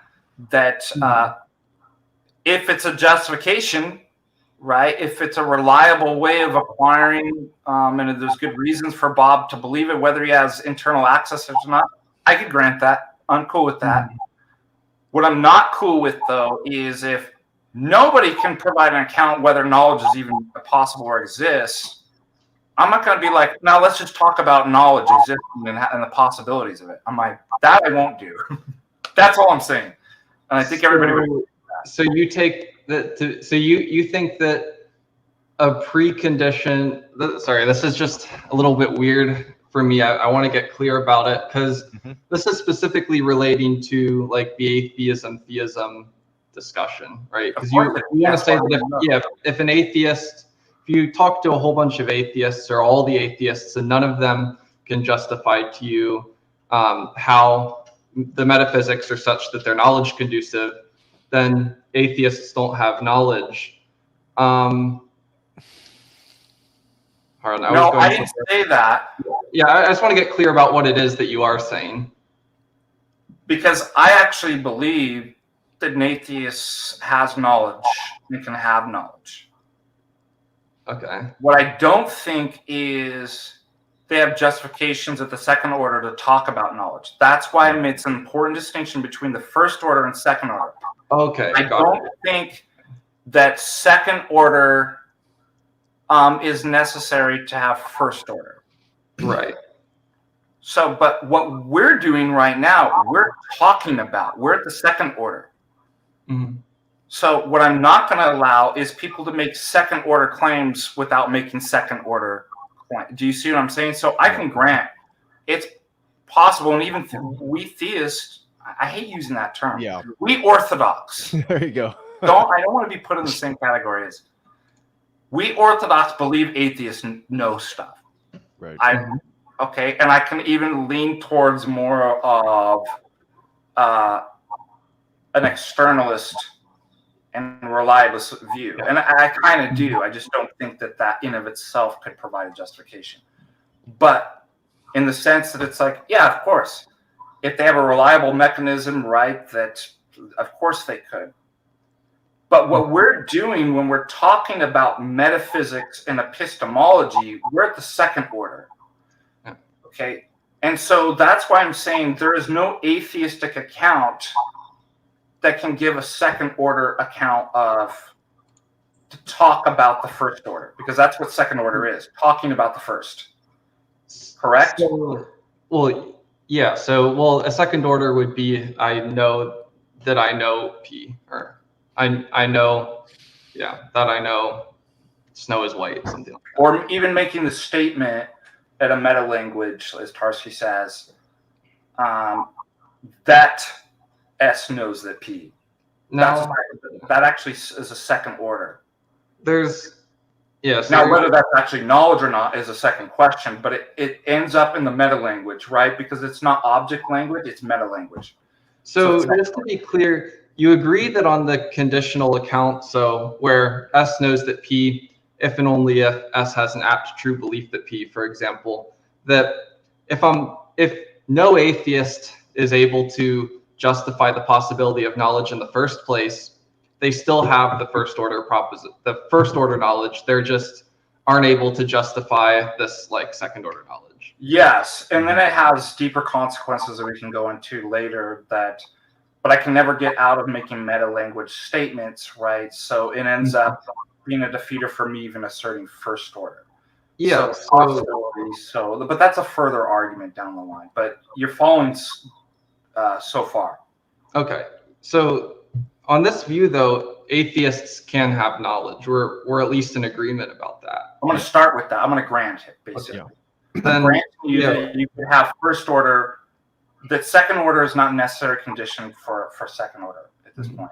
Then it sounds like the question is just it sounds But like I specifically wanted to bring this up. I'm just setting up the stage so I can get to your hypothetical, because I actually create an argument to deal with the hypothetical. And by hypothetical, we mean the if then.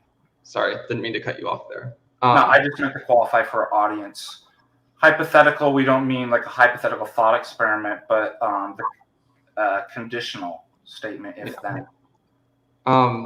The one thing I want to flag, because you do keep talking about justifying that knowledge exists in the first place, or that knowledge is possible in the first place, is on our view, we would be able to know the second order knowledge statements. Justification wouldn't be a component for that, right? We're going to know those second order or nth order.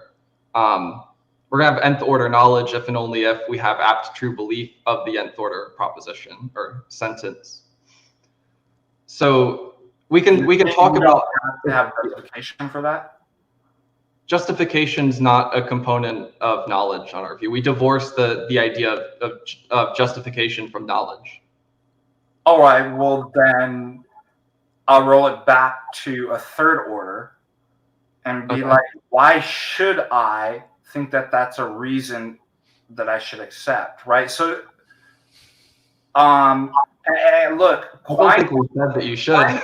Quine does the same thing, right? Where he thinks in his naturalized epistemology that he can get out of the question of justification, right? But the thing is, that just moves it back to a further order in which you're going to require justification. So you never actually, by doing what you're doing, you don't get out of that problem. Wait, I don't remember saying that you should you should accept what we're saying. I don't think we said that. Like maybe you shouldn't. The thing is that the problem here is that we would maybe we would hold judgment, or actually maybe even reject that justification is a necessary component for knowledge. So that when you say something like you must justify knowledge, that's just not going to be something we're going to accept. Well, then you forfeited the argument. Like you shouldn't. Yeah. Right. No, you're not going to have any force of argument or justification of why I should accept that. That doesn't follow. Oh, sorry. I was just going to say, it doesn't follow from the fact that justification is not a necessary condition for knowledge, that therefore we don't have justification for a particular belief. It could be the case, on our view, we have knowledge and we don't have justification, or that we have justification, we don't have knowledge, or that we have justification and knowledge of a particular belief. But you're now back into a meta statement about the statement, in which case you're going to have justification need to be a necessary condition for even the possibility of what you're actually stating. So I've seen this. You're not going to be able to get out of this, right? Because of the very fact of these kind of meta statements doesn't get out of the possibility that you're going to actually have to be in the issue of providing a justification about whatever you're saying is required or not required. The point is that if you say it's necessary to have justification in order for us to know that P, whether P is first order knowledge, second order knowledge, or nth order knowledge, is just going to be to beg the question against our epistemic view. It's not to engage with the epistemic view. Well, suppose I grant that, but then there is no position argued for. There's no position against the theistic, the orthodox, excuse me. I'm going to correct myself on that, right? you're at the level of somebody basically, and I'm not literally saying you guys are at the level because you're actually very intelligent, but you've seen this where The somebody best atheist comes that in- have ever come on. So I appreciate Yeah, both you of guys are great. You guys are great. But you have seen people that give this story, right? About, well, here, actually, this is what I believe. And I guess we could say, in the sense, that's a possibility, but ultimately reduces to all you're telling me is a psychological report about I've constructed a story. Right. And I feel like that's what's going on here. You've constructed a story. What do I do with that beyond simply just analyzing it as a psychological self-report? If you deny that I don't need to provide a justification for my justification criteria. Well, the claim specifically was that we don't need justification to know that P on our view. Not that, like, you can't ask us to justify something and we might be able to justify it, we might not be able to. The only thing I said is that we don't need to be justified to know that P on our view. Yeah, and to add to that, more specifically about any order of knowledge that you want to add to the stack of knowledge, whether it's K of K, K of K, right? Doesn't matter, right? For any order of knowledge, if you're gonna add the justification condition, we're just gonna no, we don't need that. We're just gonna add our view, epistemic view, and that's just gonna be doing the explaining for every order of knowledge that you stack on. Just to add, it seems like your question is, how do we motivate this view, or what can we offer that might? No, that's not what you're asking. It sounded like that was what you were asking. No, so suppose you're making an assertion. I don't need a justification criteria or principle for the first order. Now, first of all, that's just bizarre as an externalist. I've never heard an externalist say that, because externalism is the justification, or reliabilism, right, is the justification. Maybe I'm wrong. Maybe I haven't read all the literature on, but you're saying no, that not on the this reliable mechanism, causal mechanism, whether it's the virtue or the true believing manifesting an agent's competencies. What's that? True believing being a manifestation of an agent's competencies. And what does competencies mean? You're asking, like, what are competencies? They're going to be dispositions to form true beliefs in certain conditions. And you're telling me that doesn't go into the category of justification? You can call it justification usually, or I don't want to say usually, but a lot of times when philosophers are talking about justification, they're talking about something like reasons for a belief, right? Well, that's why I'm saying, like, you don't need to couch it in terms, because that almost leads you into an internalist or something like that. I don't think we need to say that. We could just flat out deny, okay, the reasons, because when I hear that, then it's like you might think that I have to have access to those reasons or something like that. And then I'm letting the internalism. But the fact of the matter is, it still seems I could deny that. You're still providing me metaphysics of what dispositions and competencies would lead to X versus Y. And this is what we would call X would be knowledge and Y wouldn't be. Then that's a reason, even when I'm denying internalism. Okay, so can you just repeat that last bit of what you take what you were taking to be a reason there? Just that last sentence. Reason would be that is a positive sense of, how should I put this? What if I rolled it back for the audience? I'm not saying I accept it, but most people would. A principle of sufficient reason. like a Leibnizian or something like that. Things happen, right? I think the principle of sufficient reason, the word reason used You're too much is an internal. You're trying to explanation. get away from that. Yeah. That's very different than the notion of reason used in epistemology. Because okay, let me put it this way: a normative mechanism, right? Yeah. So would you accept that? I agree. That's how I'm understanding reasons, and I don't think that the way that we're laying out knowledge, we're including that sort of reason in the equation. You're definitely including the normative mechanism.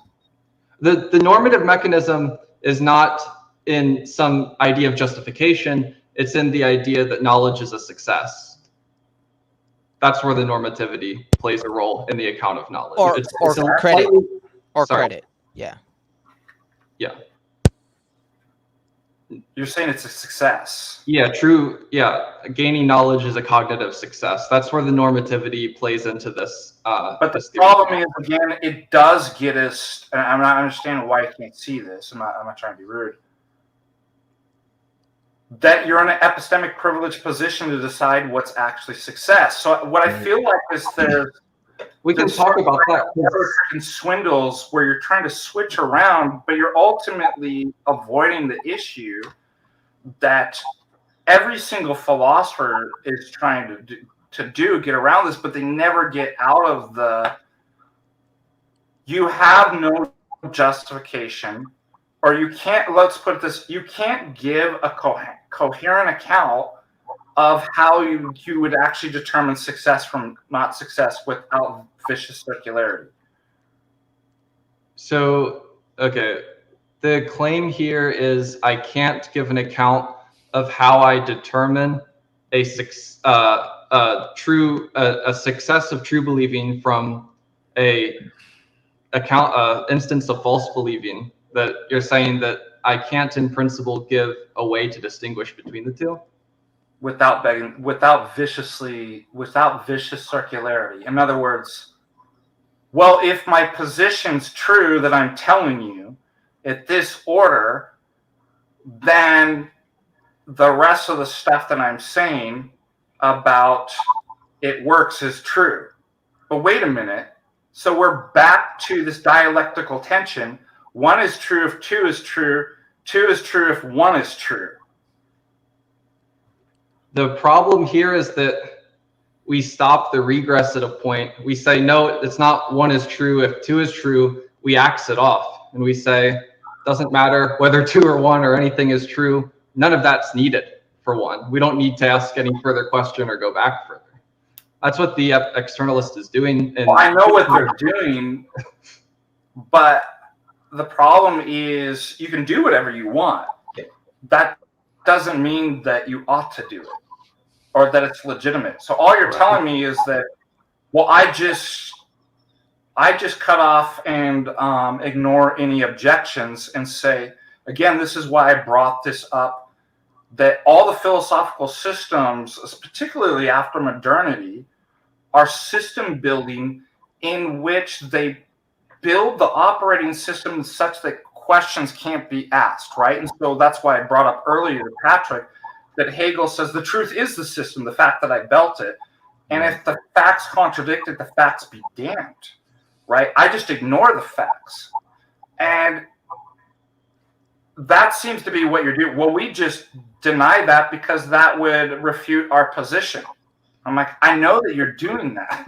It's really weird. This objection is really weird to me because it almost, I don't think you're doing this intentionally. It almost seems like a straw man because Ferdy and I aren't saying that we can't give reasons or justifications, even in the normative sense, to hold our view, or that we can't give motivations or arguments or anything like that. All we're saying is that we don't take those to be necessary components of knowledge. And it seems like that's not what you're attacking. You're just saying that you're construing the view as if we don't have any of these reasons or justifications at all. So which leads me to, again, the thing that then you need to be able to provide a criteria for your justification criteria. Well, and it can't that be doesn't if that's a number 2 and number 2 says to go see number 1 and it's only true for number 1, it seems to me you're caught in a dialectical tension which you never can resolve that.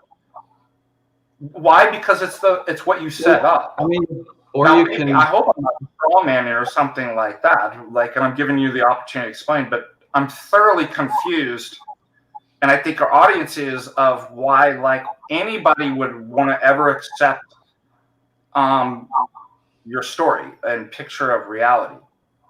There's two questions there. There's one which is the problem of the criterion question, which I've already given the answer to. I don't see why it's unproblematic to just stop the regress and say you have a conditional account of knowledge. If these conditions obtain, then you know whether you know the conditions obtain or not. And I think you could do the same thing with justification. You could have an externalist account of justification or a reductionist account of justification. You're justified if and only if there's an argument, or you're justified if and only if S serves as a justifier for P, if and only if S raises the probability that P, something like that, some reductive account of justification. Now, the question of can we give any reasons or motivations in the normative sense for our view is a separate question. And I think the answer is that we can.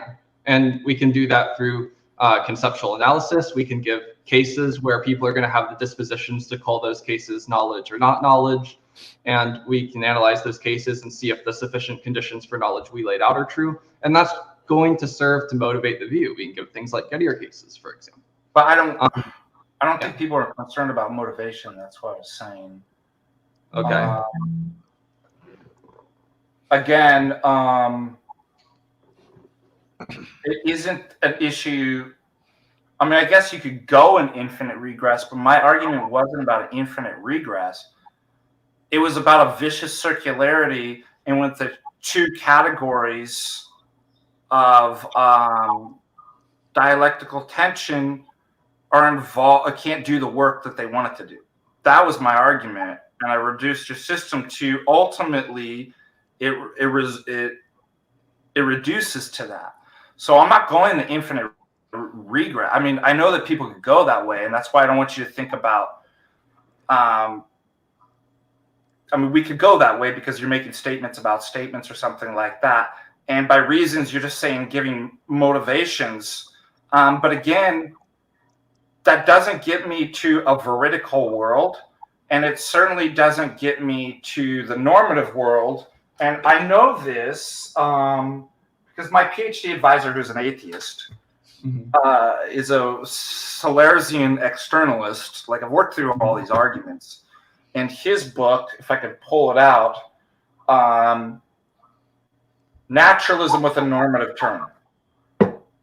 So I know all these kind of arguments, and it's what led me to actually create these arguments. I'm like, it doesn't work. It doesn't get out of the problem. I mean, you can say it doesn't work. Saying it doesn't work isn't really giving an objection. The point I was giving about the two things that you're referring to, which are intention, those are the two questions, the two problem with the criterion questions, right? Those are the two things that you're referring to there. Am I correct? I'm not reducing it to, I mean, I guess it's something similar to the criterion problem. What I'm saying is there's an epistemological, however you want to cash that out, and there's a metaphysical description, right? So whether it's about motivations, competencies, et cetera, let me try to recreate the problem, and you tell me if I'm understanding it correctly. Okay. So you're saying is you have one question. The question is, are the metaphysical laws and state of affairs that we're in conducive to knowledge? Or the metaphysical state of affairs that follow from your view, or those conducive to knowledge? That might be a more accurate way to put it. And then the other is, do you have the beliefs that count as knowledge that those that those metaphysical laws and states of affairs are knowledge conducive? Are those the two questions, or is one of those questions different from the questions that you're asking? I think that's right. If I heard you, so there's one about what does the world look like, right? Yeah. What do you look like? What does your mechanisms and faculties and competencies look like? And then there's a question of and how do I know? Correct? Yeah. So I got two categories. I think we're fair on that. Yeah, those two categories. Yeah. Now, I know one determines the other. Because if there wasn't a world, if there wasn't an ontology, there would be no knowers. So I'm just trying to make it as simple as possible. Yeah. But I got go ahead. different metaphysical stories that I'm hearing from everybody. So suppose I wasn't an Orthodox Christian. Suppose I'm a student in philosophy class. I'd be curious, well, which one's right? Yeah, so what Ferdy and I are saying is that the answer to question 2, what is knowledge, how do you know, is metaphysic agnostic, not in the case that the metaphysics don't determine whether there are any knowers, or that the metaphysics don't determine whether the conditions are knowledge conducive at all, but in the sense that it's conditional. It's if certain conditions obtain, then there's knowledge. It's a reductive account. That's why I want to go to my next part that I wrote about that. And then let's just see what you have to say about that. Maybe just if I could just finish that one sentence there. So that theory of knowledge isn't like unique to atheists either. Like a theist could hold it. It's just going to be, maybe you're a theist, you have God in your view, and from God you can derive all the metaphysical commitments such that the state of affairs is knowledge conducive. Well, then the antecedent obtains, you have knowledge. Maybe you have some crazy solipsist worldview and knowledge collapses. Or maybe solipsism is true and the possibility of knowledge collapses, or the state of affairs is such that there's no agents, the antecedent doesn't obtain, there's no knowledge. In both those cases, the metaphysics are completely different, but the answer to the second question remains the same. Still that conditional. Okay, yeah, I'm gonna disagree with that. So, and the reason why is because you're making, so there's in one sense, I can say it's possible that the first order S knows that P. And like you said, and I'm agnostic, I don't know how, but I don't have to know how for it to be possible. Did I get that correctly? No, sorry. What I meant when I said that the conditional account of knowledge was metaphysic agnostic, what I'm saying is that it works under any view of metaphysics, that it's compatible with any view of metaphysics. That's what that meant in that context. Well, I'd like to see that. Like, that's a pretty amazing claim. But let's move to see if this answers the questions. Because I thought about the exact same way, because what you want to do as a philosopher is you want to be able to entertain the opposite position without necessarily accepting it. And so I'm trying to think through these issues with you and be like, this is what I would say. If I was an externalist and I was an atheist, this is what I would do. Okay, so I actually addressed this in the paper, that the focus of our concern is about being able to justify the possibility of knowledge in general, which is a second order claim, whether it is a person knowing or another person making the claim, because this is what we're doing. I'm fine with saying, in some sense, Bob could actually know, regardless of when everybody can get an account. But the problem is I can never get out of the second order. We're all talking about it. So it will affect the first order. I can't. Why? Because I'm always in the second order. I'm always making a claim about the first order. Okay, so one possible way, I thought, if I were you, to solve this is frame it into a conditional, right?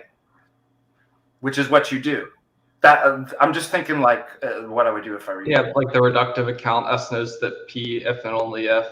If it turns out, let's say this. If it turns out knowledge is possible, then my true belief under certain specified conditions, which you gave, right?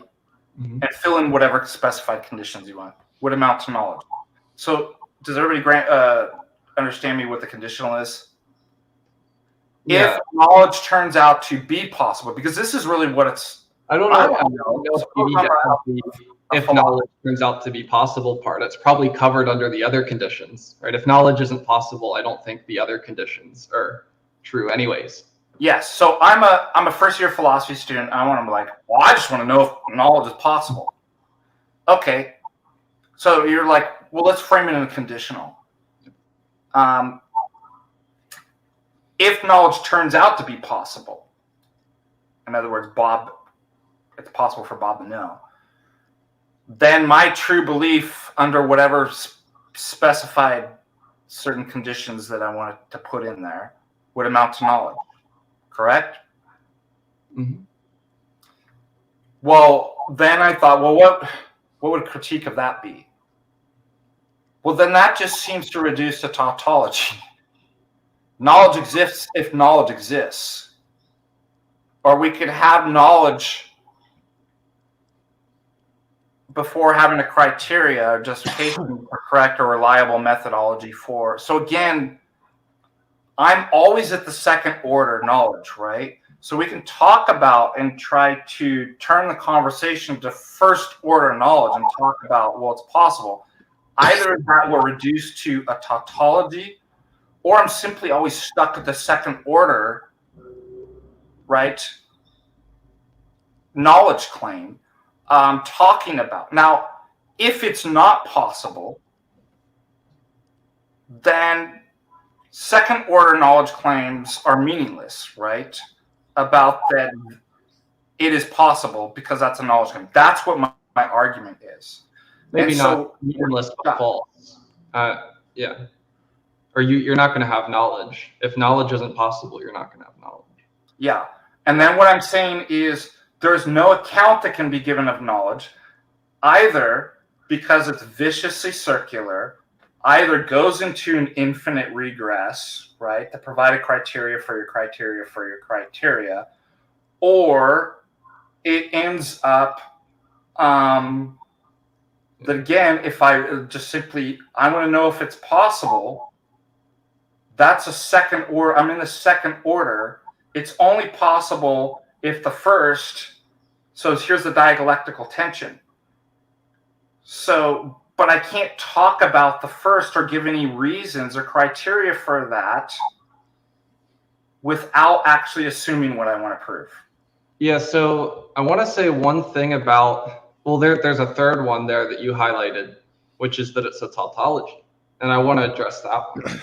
So it seems to me like tautology for people in the audience is just going to be something that's true by definition. So or just repeat it, like A is A, a pen is a pen. If and only if P, if and only if P. Now, when we're giving necessary and sufficient conditions for something, that's like the necessary and sufficient conditions for the thing. I think that they're each distinct from the thing. So yeah, knowledge is going to be equivalent to the conjunction of all these necessary and sufficient things. And it might be a tautology in that sense, but it's not meaningless. It's not meaningless if I say water is H2O. So in any possible state of affairs where we end up with hydrogen, we end up with oxygen, and we have the chemistry in such a way that they're able to interact and form H2O. In those possible worlds, we're going to have water.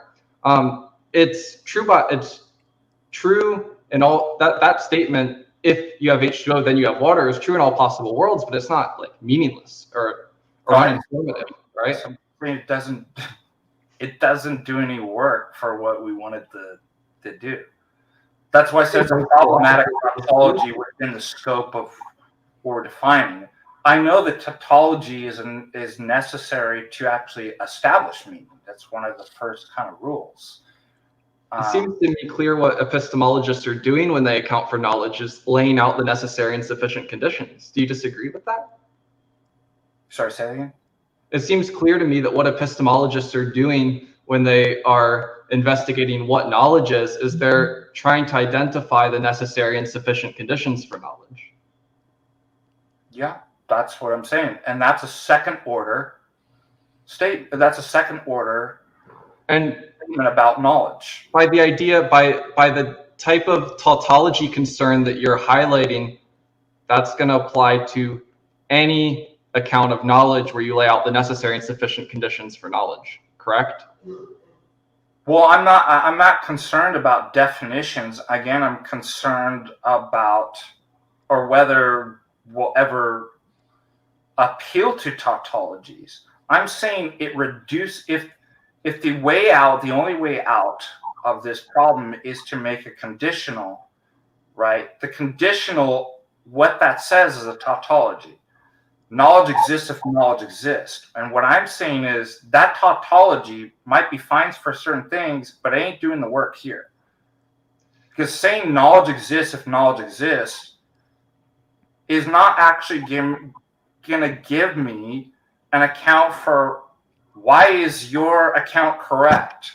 And how is that even going to do the work? That's why I was put in the sense of like, is my statement going to do the work that I want it to do? How is saying that knowledge exists if knowledge exists is going to answer the question about whether knowledge is possible? So, tautologies, it's like, what are you doing with them is my issue. Yeah, it's not super clear to me. It's not super clear to me that it is a tautology, at least only in the sense that the necessary and sufficient conditions do entail the concept. So if A and B and C and D imply Q, A, B, C, D, E, therefore Q, where Q is knowledge. I don't know that I don't even know if that is a tautology, but that's why I couched it in terms of, I want to know, suppose I'm a first year philosophy student, I want to know if knowledge is even possible. Okay. Mm-hmm. Now, if the way out of that issue, and to answer that is, if knowledge is possible, then knowledge is possible, is not going to be satisfying. That's what I'm saying. And ultimately, that's not what we're saying exactly. We're saying if condition one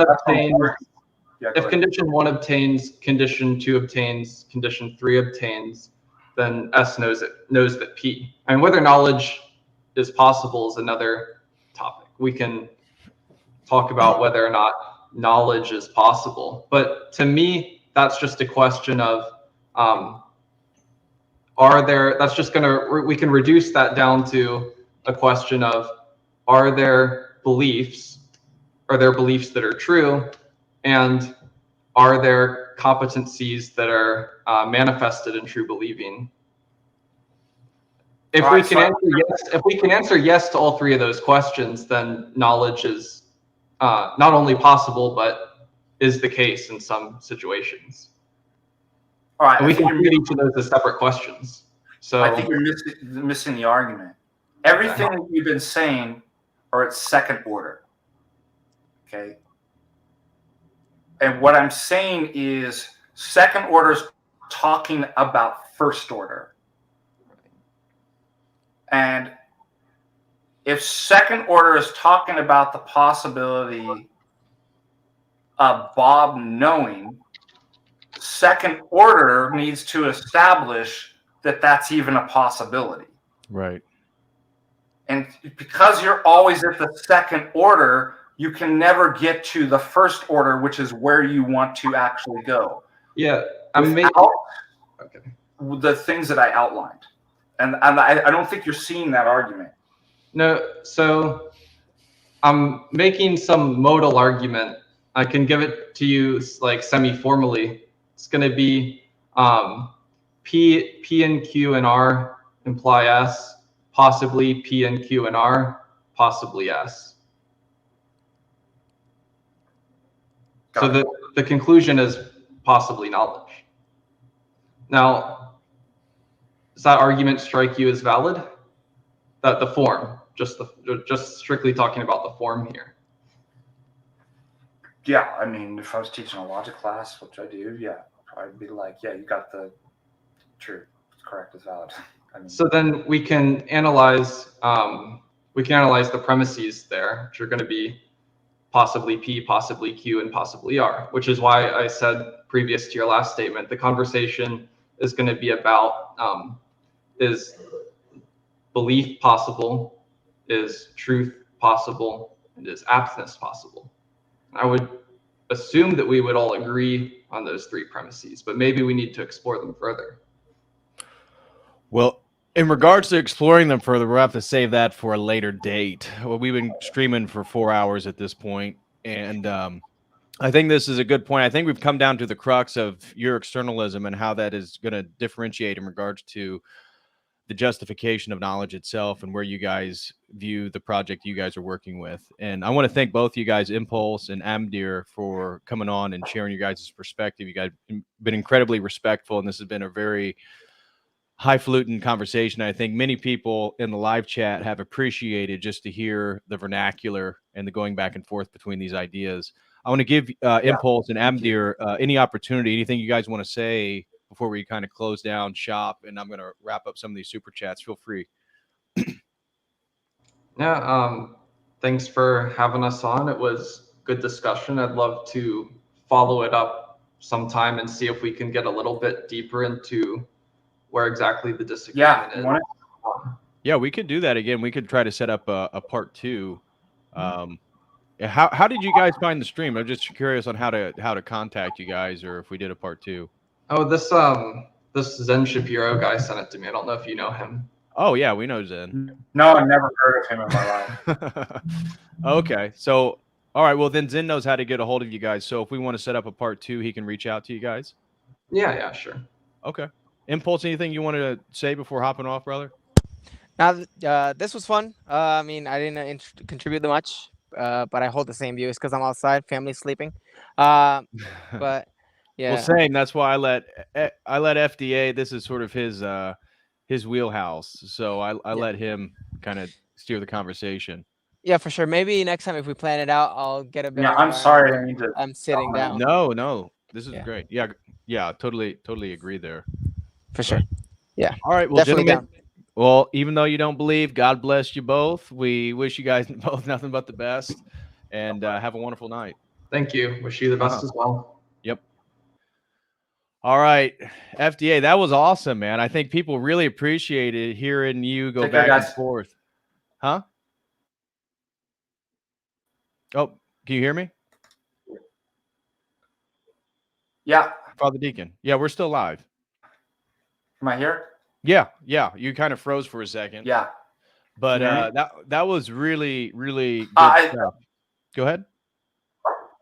It was awesome, man. I'm really impressed with them.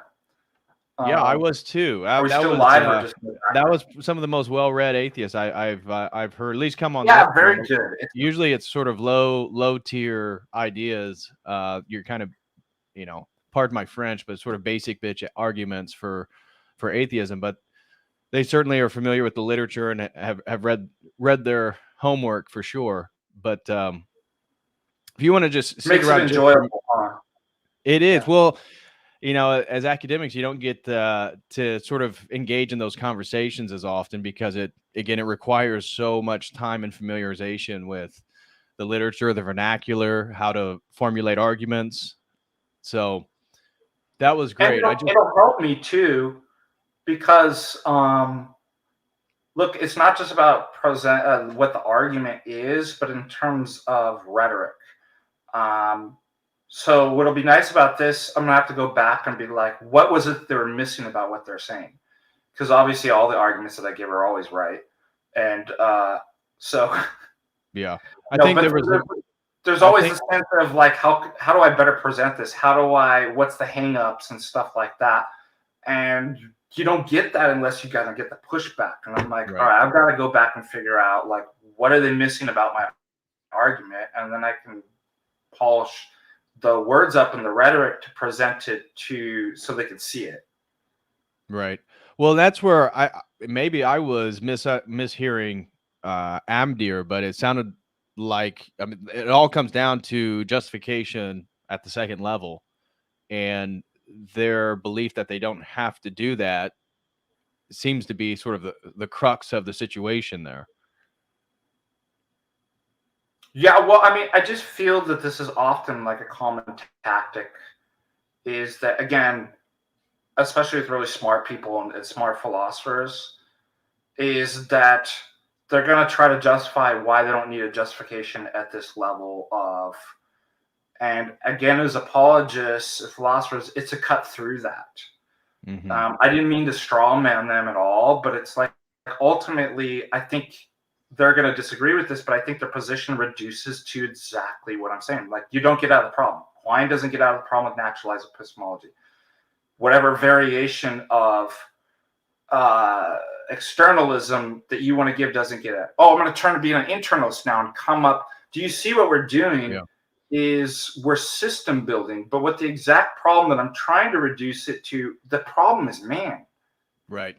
The man's the starting point, which is what our friend Suno-Moseologist was pointing out, is like, it's it. Like, you can't ever like actually do it. And it seems like I started to realize this through the history of philosophy. What has the history of philosophy taught you? One guy's like, oh, I finally got it.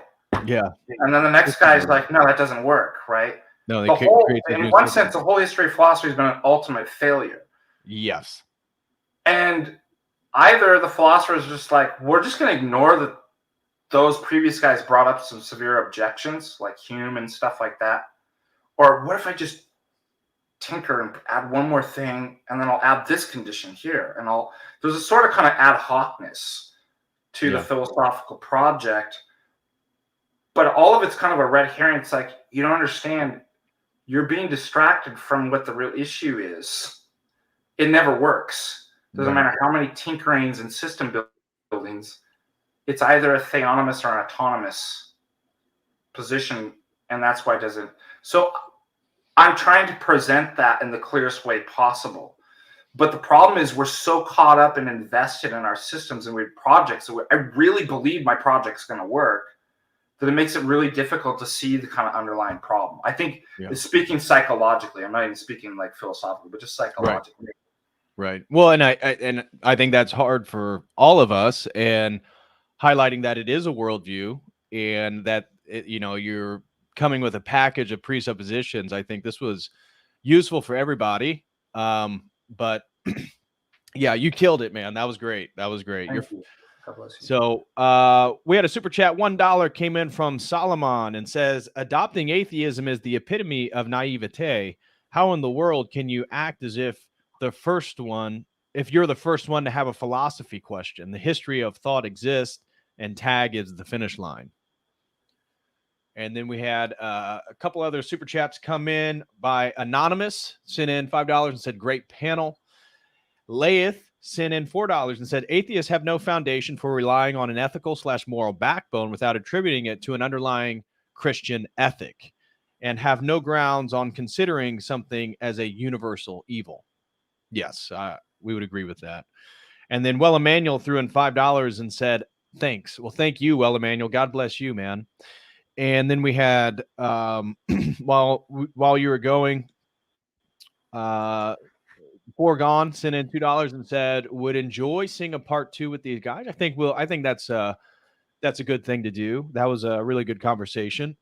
And Dean Lim 2 threw in $10 and says, I believe the atheist line of thinking is incoherent, but do you have a good, quick refutation for the argument atheism is a belief system, like not collecting stamps is a hobby? A refutation for their argument, atheism is a belief system, not like is not, I think. Oh yeah, is not a belief system, like not collecting stamps is a hobby. Well, I mean, you feel free you can take that, but atheism is built with a bunch of presuppositional beliefs about, how non-physical philosophical transcendentals can even exist in a material physical universe that's constantly changing and evolving. And I think that whether they believe in ghosts or not, they're trying to argue that, well, atheism isn't a single worldview because there's what they call it, supernatural atheist or something like that. It's Well, begging I've the heard of question. platonic atheists. I'm sorry, what's I that? kid you not, the very first class I ever took at junior college, like I was just right out of right out of high school. The philosophy professor said they were a platonic atheist. I was like, I didn't know like what I heard, but I was like, so they believe in Bertrand Russell. That's true. Right? That's true. Bertrand Russell is a Platonist who's an atheist. So I'm just thinking that's probably true. They're out there. Yeah. Well, I mean, what would you say against them saying that the atheism is not a belief system or a worldview? Well, that's why. Did you notice? I can do worldviews, and typically, we can categorize different people. Are there going to always be outliers? Sure, but none of my arguments depended on that, right? That's why I reduced it to the argument. There's nobody who's presuppositionalists, beliefless, and ultimately, I can dial that back to a dialectic. Suppose I even grant our friends the argument. Suppose it's not a dialectic between two, but there's three options. The fact of the matter is there's a limited amount of options, and ultimately multiplicity reduces back to those two. It's going to be an either or, right? Because otherwise we're just in an infinite regress, or it's just nonsensical. So ultimately I can find what your position is, because there's nobody that's positionless, to make even a statement that they're agnostic, right? Or I don't have to say that. That's why I went into the second order claims. Right. All right. I'm looking at your second order meta claims about and there's where I'll go. So they don't get out of the problem, and I can refute and defeat atheism on that. Right. No, I thought that was. I grant it. You're not a belief system or a worldview. You have a belief. Now let me show you how it's a defeater for the possibility of knowledge. Right. No, that was a great move. And then Willie Jenkins he said gaytheism, renewing his membership. Thank you so much, Willie Jenkins. And we had a couple from Tag Hua. Throws in $10 and says, claiming you don't need to justify the possibility of knowledge is absurd, because every ontology will either destroy that possibility or not. No worldview is ontologically vacant. Totally agree. That's my argument in my paper. Yeah, totally agree. You nailed it, Tag Hua. And Tag Hua throws in another $5 and says, the problem is that hyper-specialization in academia makes them think that they can really have some a la carte worldview without considering entailments. Yeah, that's true too. And that's really the one of the big problems with academia now, is the specialization has created such a chaos in regards to just general understandings of knowledge claims, justification, metaphysics. I mean, the postmodern turn has been, pretty detrimental to philosophy, generally speaking, at least the way it's practiced in most universities. But that was great, man. Anything you want to say before hopping off? And I really appreciate you staying for such a long time and rebutting a lot of those claims. That was fantastic. Well, it was enjoyable and it was fun. Yeah, and again, we want to give a special hand to Impulse and Abdir. They were great conversation partners. Exactly. And so no disrespect to them at all. I have more respect for them coming on and sharing their ideas. I'll share if yeah, you got anything to share? Anybody's interested, I'll put this in the chat. This is referencing the paper that I was talking about. Now, I put that in the chat. I just linked you guys to the academia.edu of the article. Concerning this conversation, it's the first part of that article that's relevant. This concerning the epistemology. You guys feel free to read the latter part, which is kind of more of a critique of natural theology itself. where I provide arguments that obviously the monotheistic religions don't worship the same God. Kind of a logical analysis critique of that. But yeah, that's it. That's the article as far as the relevancy to our conversation here, the first part of that article. And hopefully it's the not too technical of jargon, and that I appreciate that you give me the time to be able to explain kind of. No, this is great. I may clip out that whole conversation because it was really useful. And the last super chat just came in, $10 from Prestige Worldwide.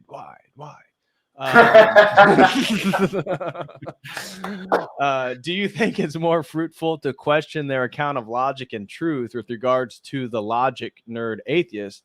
It seemed to be doing most of their philosophical work, at least according to them anyway.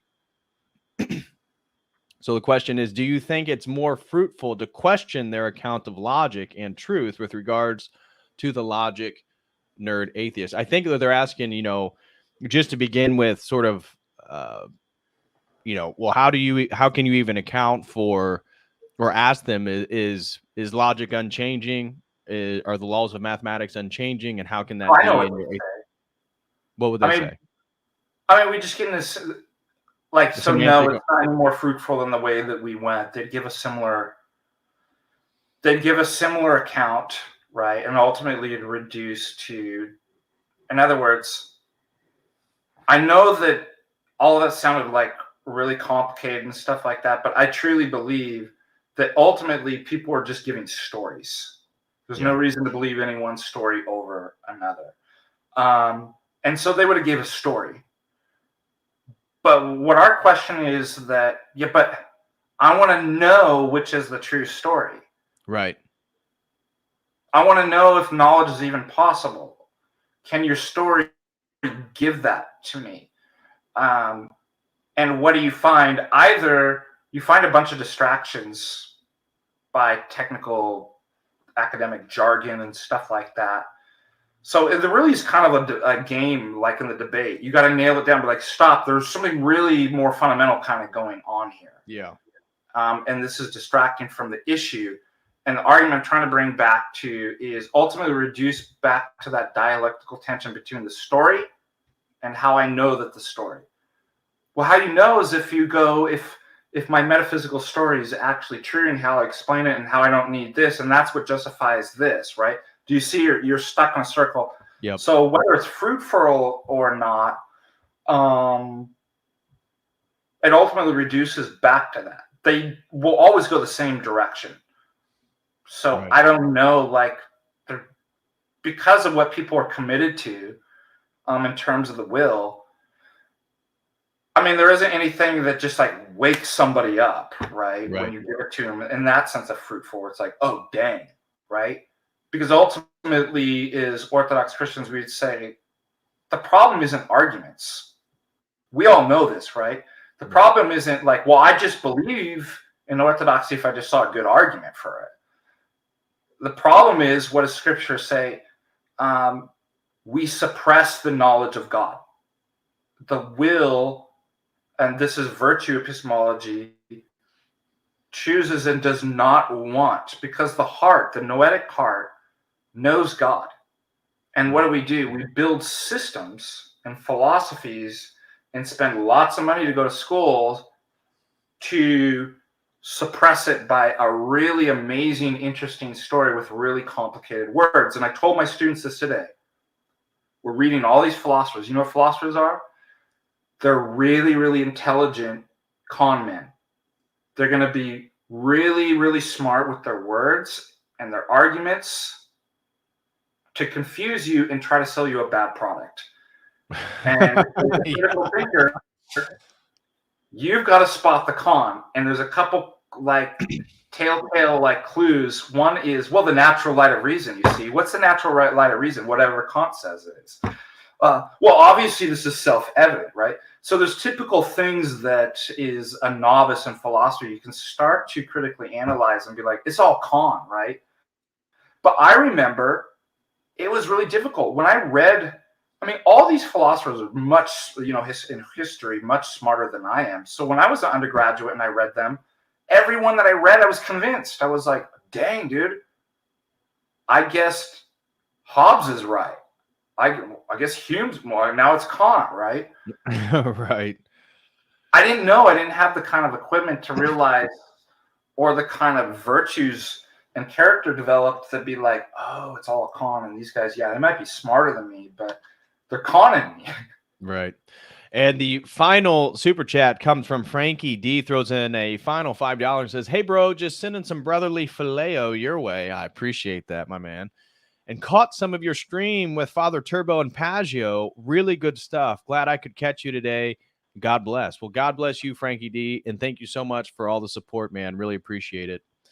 And that's going to do it. God bless everybody. I will be back tomorrow with Father Moses, and we'll be talking about hyperdoxy, psychedelics, and masculinity. So it's going to be a wide-ranging conversation. Should be a lot of fun, and looking forward to it, Father Moses, tomorrow. So hopefully you guys can make it. It's going to be at 2:00 p.m. Eastern Standard Time. So we'll be doing a little thing called day streaming tomorrow. I hope you don't mind that I sent him your way. Oh, no, he's great. Yeah, he's great. Again, you know, you're part of a contributor to Patristic Faith and our conferences and stuff like that. And so, yeah, now you guys got coffee, right? Yeah, we've got coffee, and now we've got Father Moses McPherson. So I'm just really happy to see that you two get to do, both Patristic Faith contributors get to do a stream together. So somebody just said they sent in a Venmo super chat. Let me, yep, somebody did. Let me check it real quick. Yep. Daniel Flares sent in $5 and said, thank you for all your work in tonight's stream. Very entertaining, even though it was hard for me to follow. God bless. Well, I think if it pushes you to your limits, that's good, right? That means we're growing. So thank you so much, Daniel, for that. And I'm going to hop off. And like I said, I will see you guys tomorrow. This is 4 hours and 18 minutes. I've been sitting in this chair, so I am ready to get up. Yeah, God bless, man. Yep. Thank you, Father. And I will see you all tomorrow. As always, until next time, God bless. Bye-bye.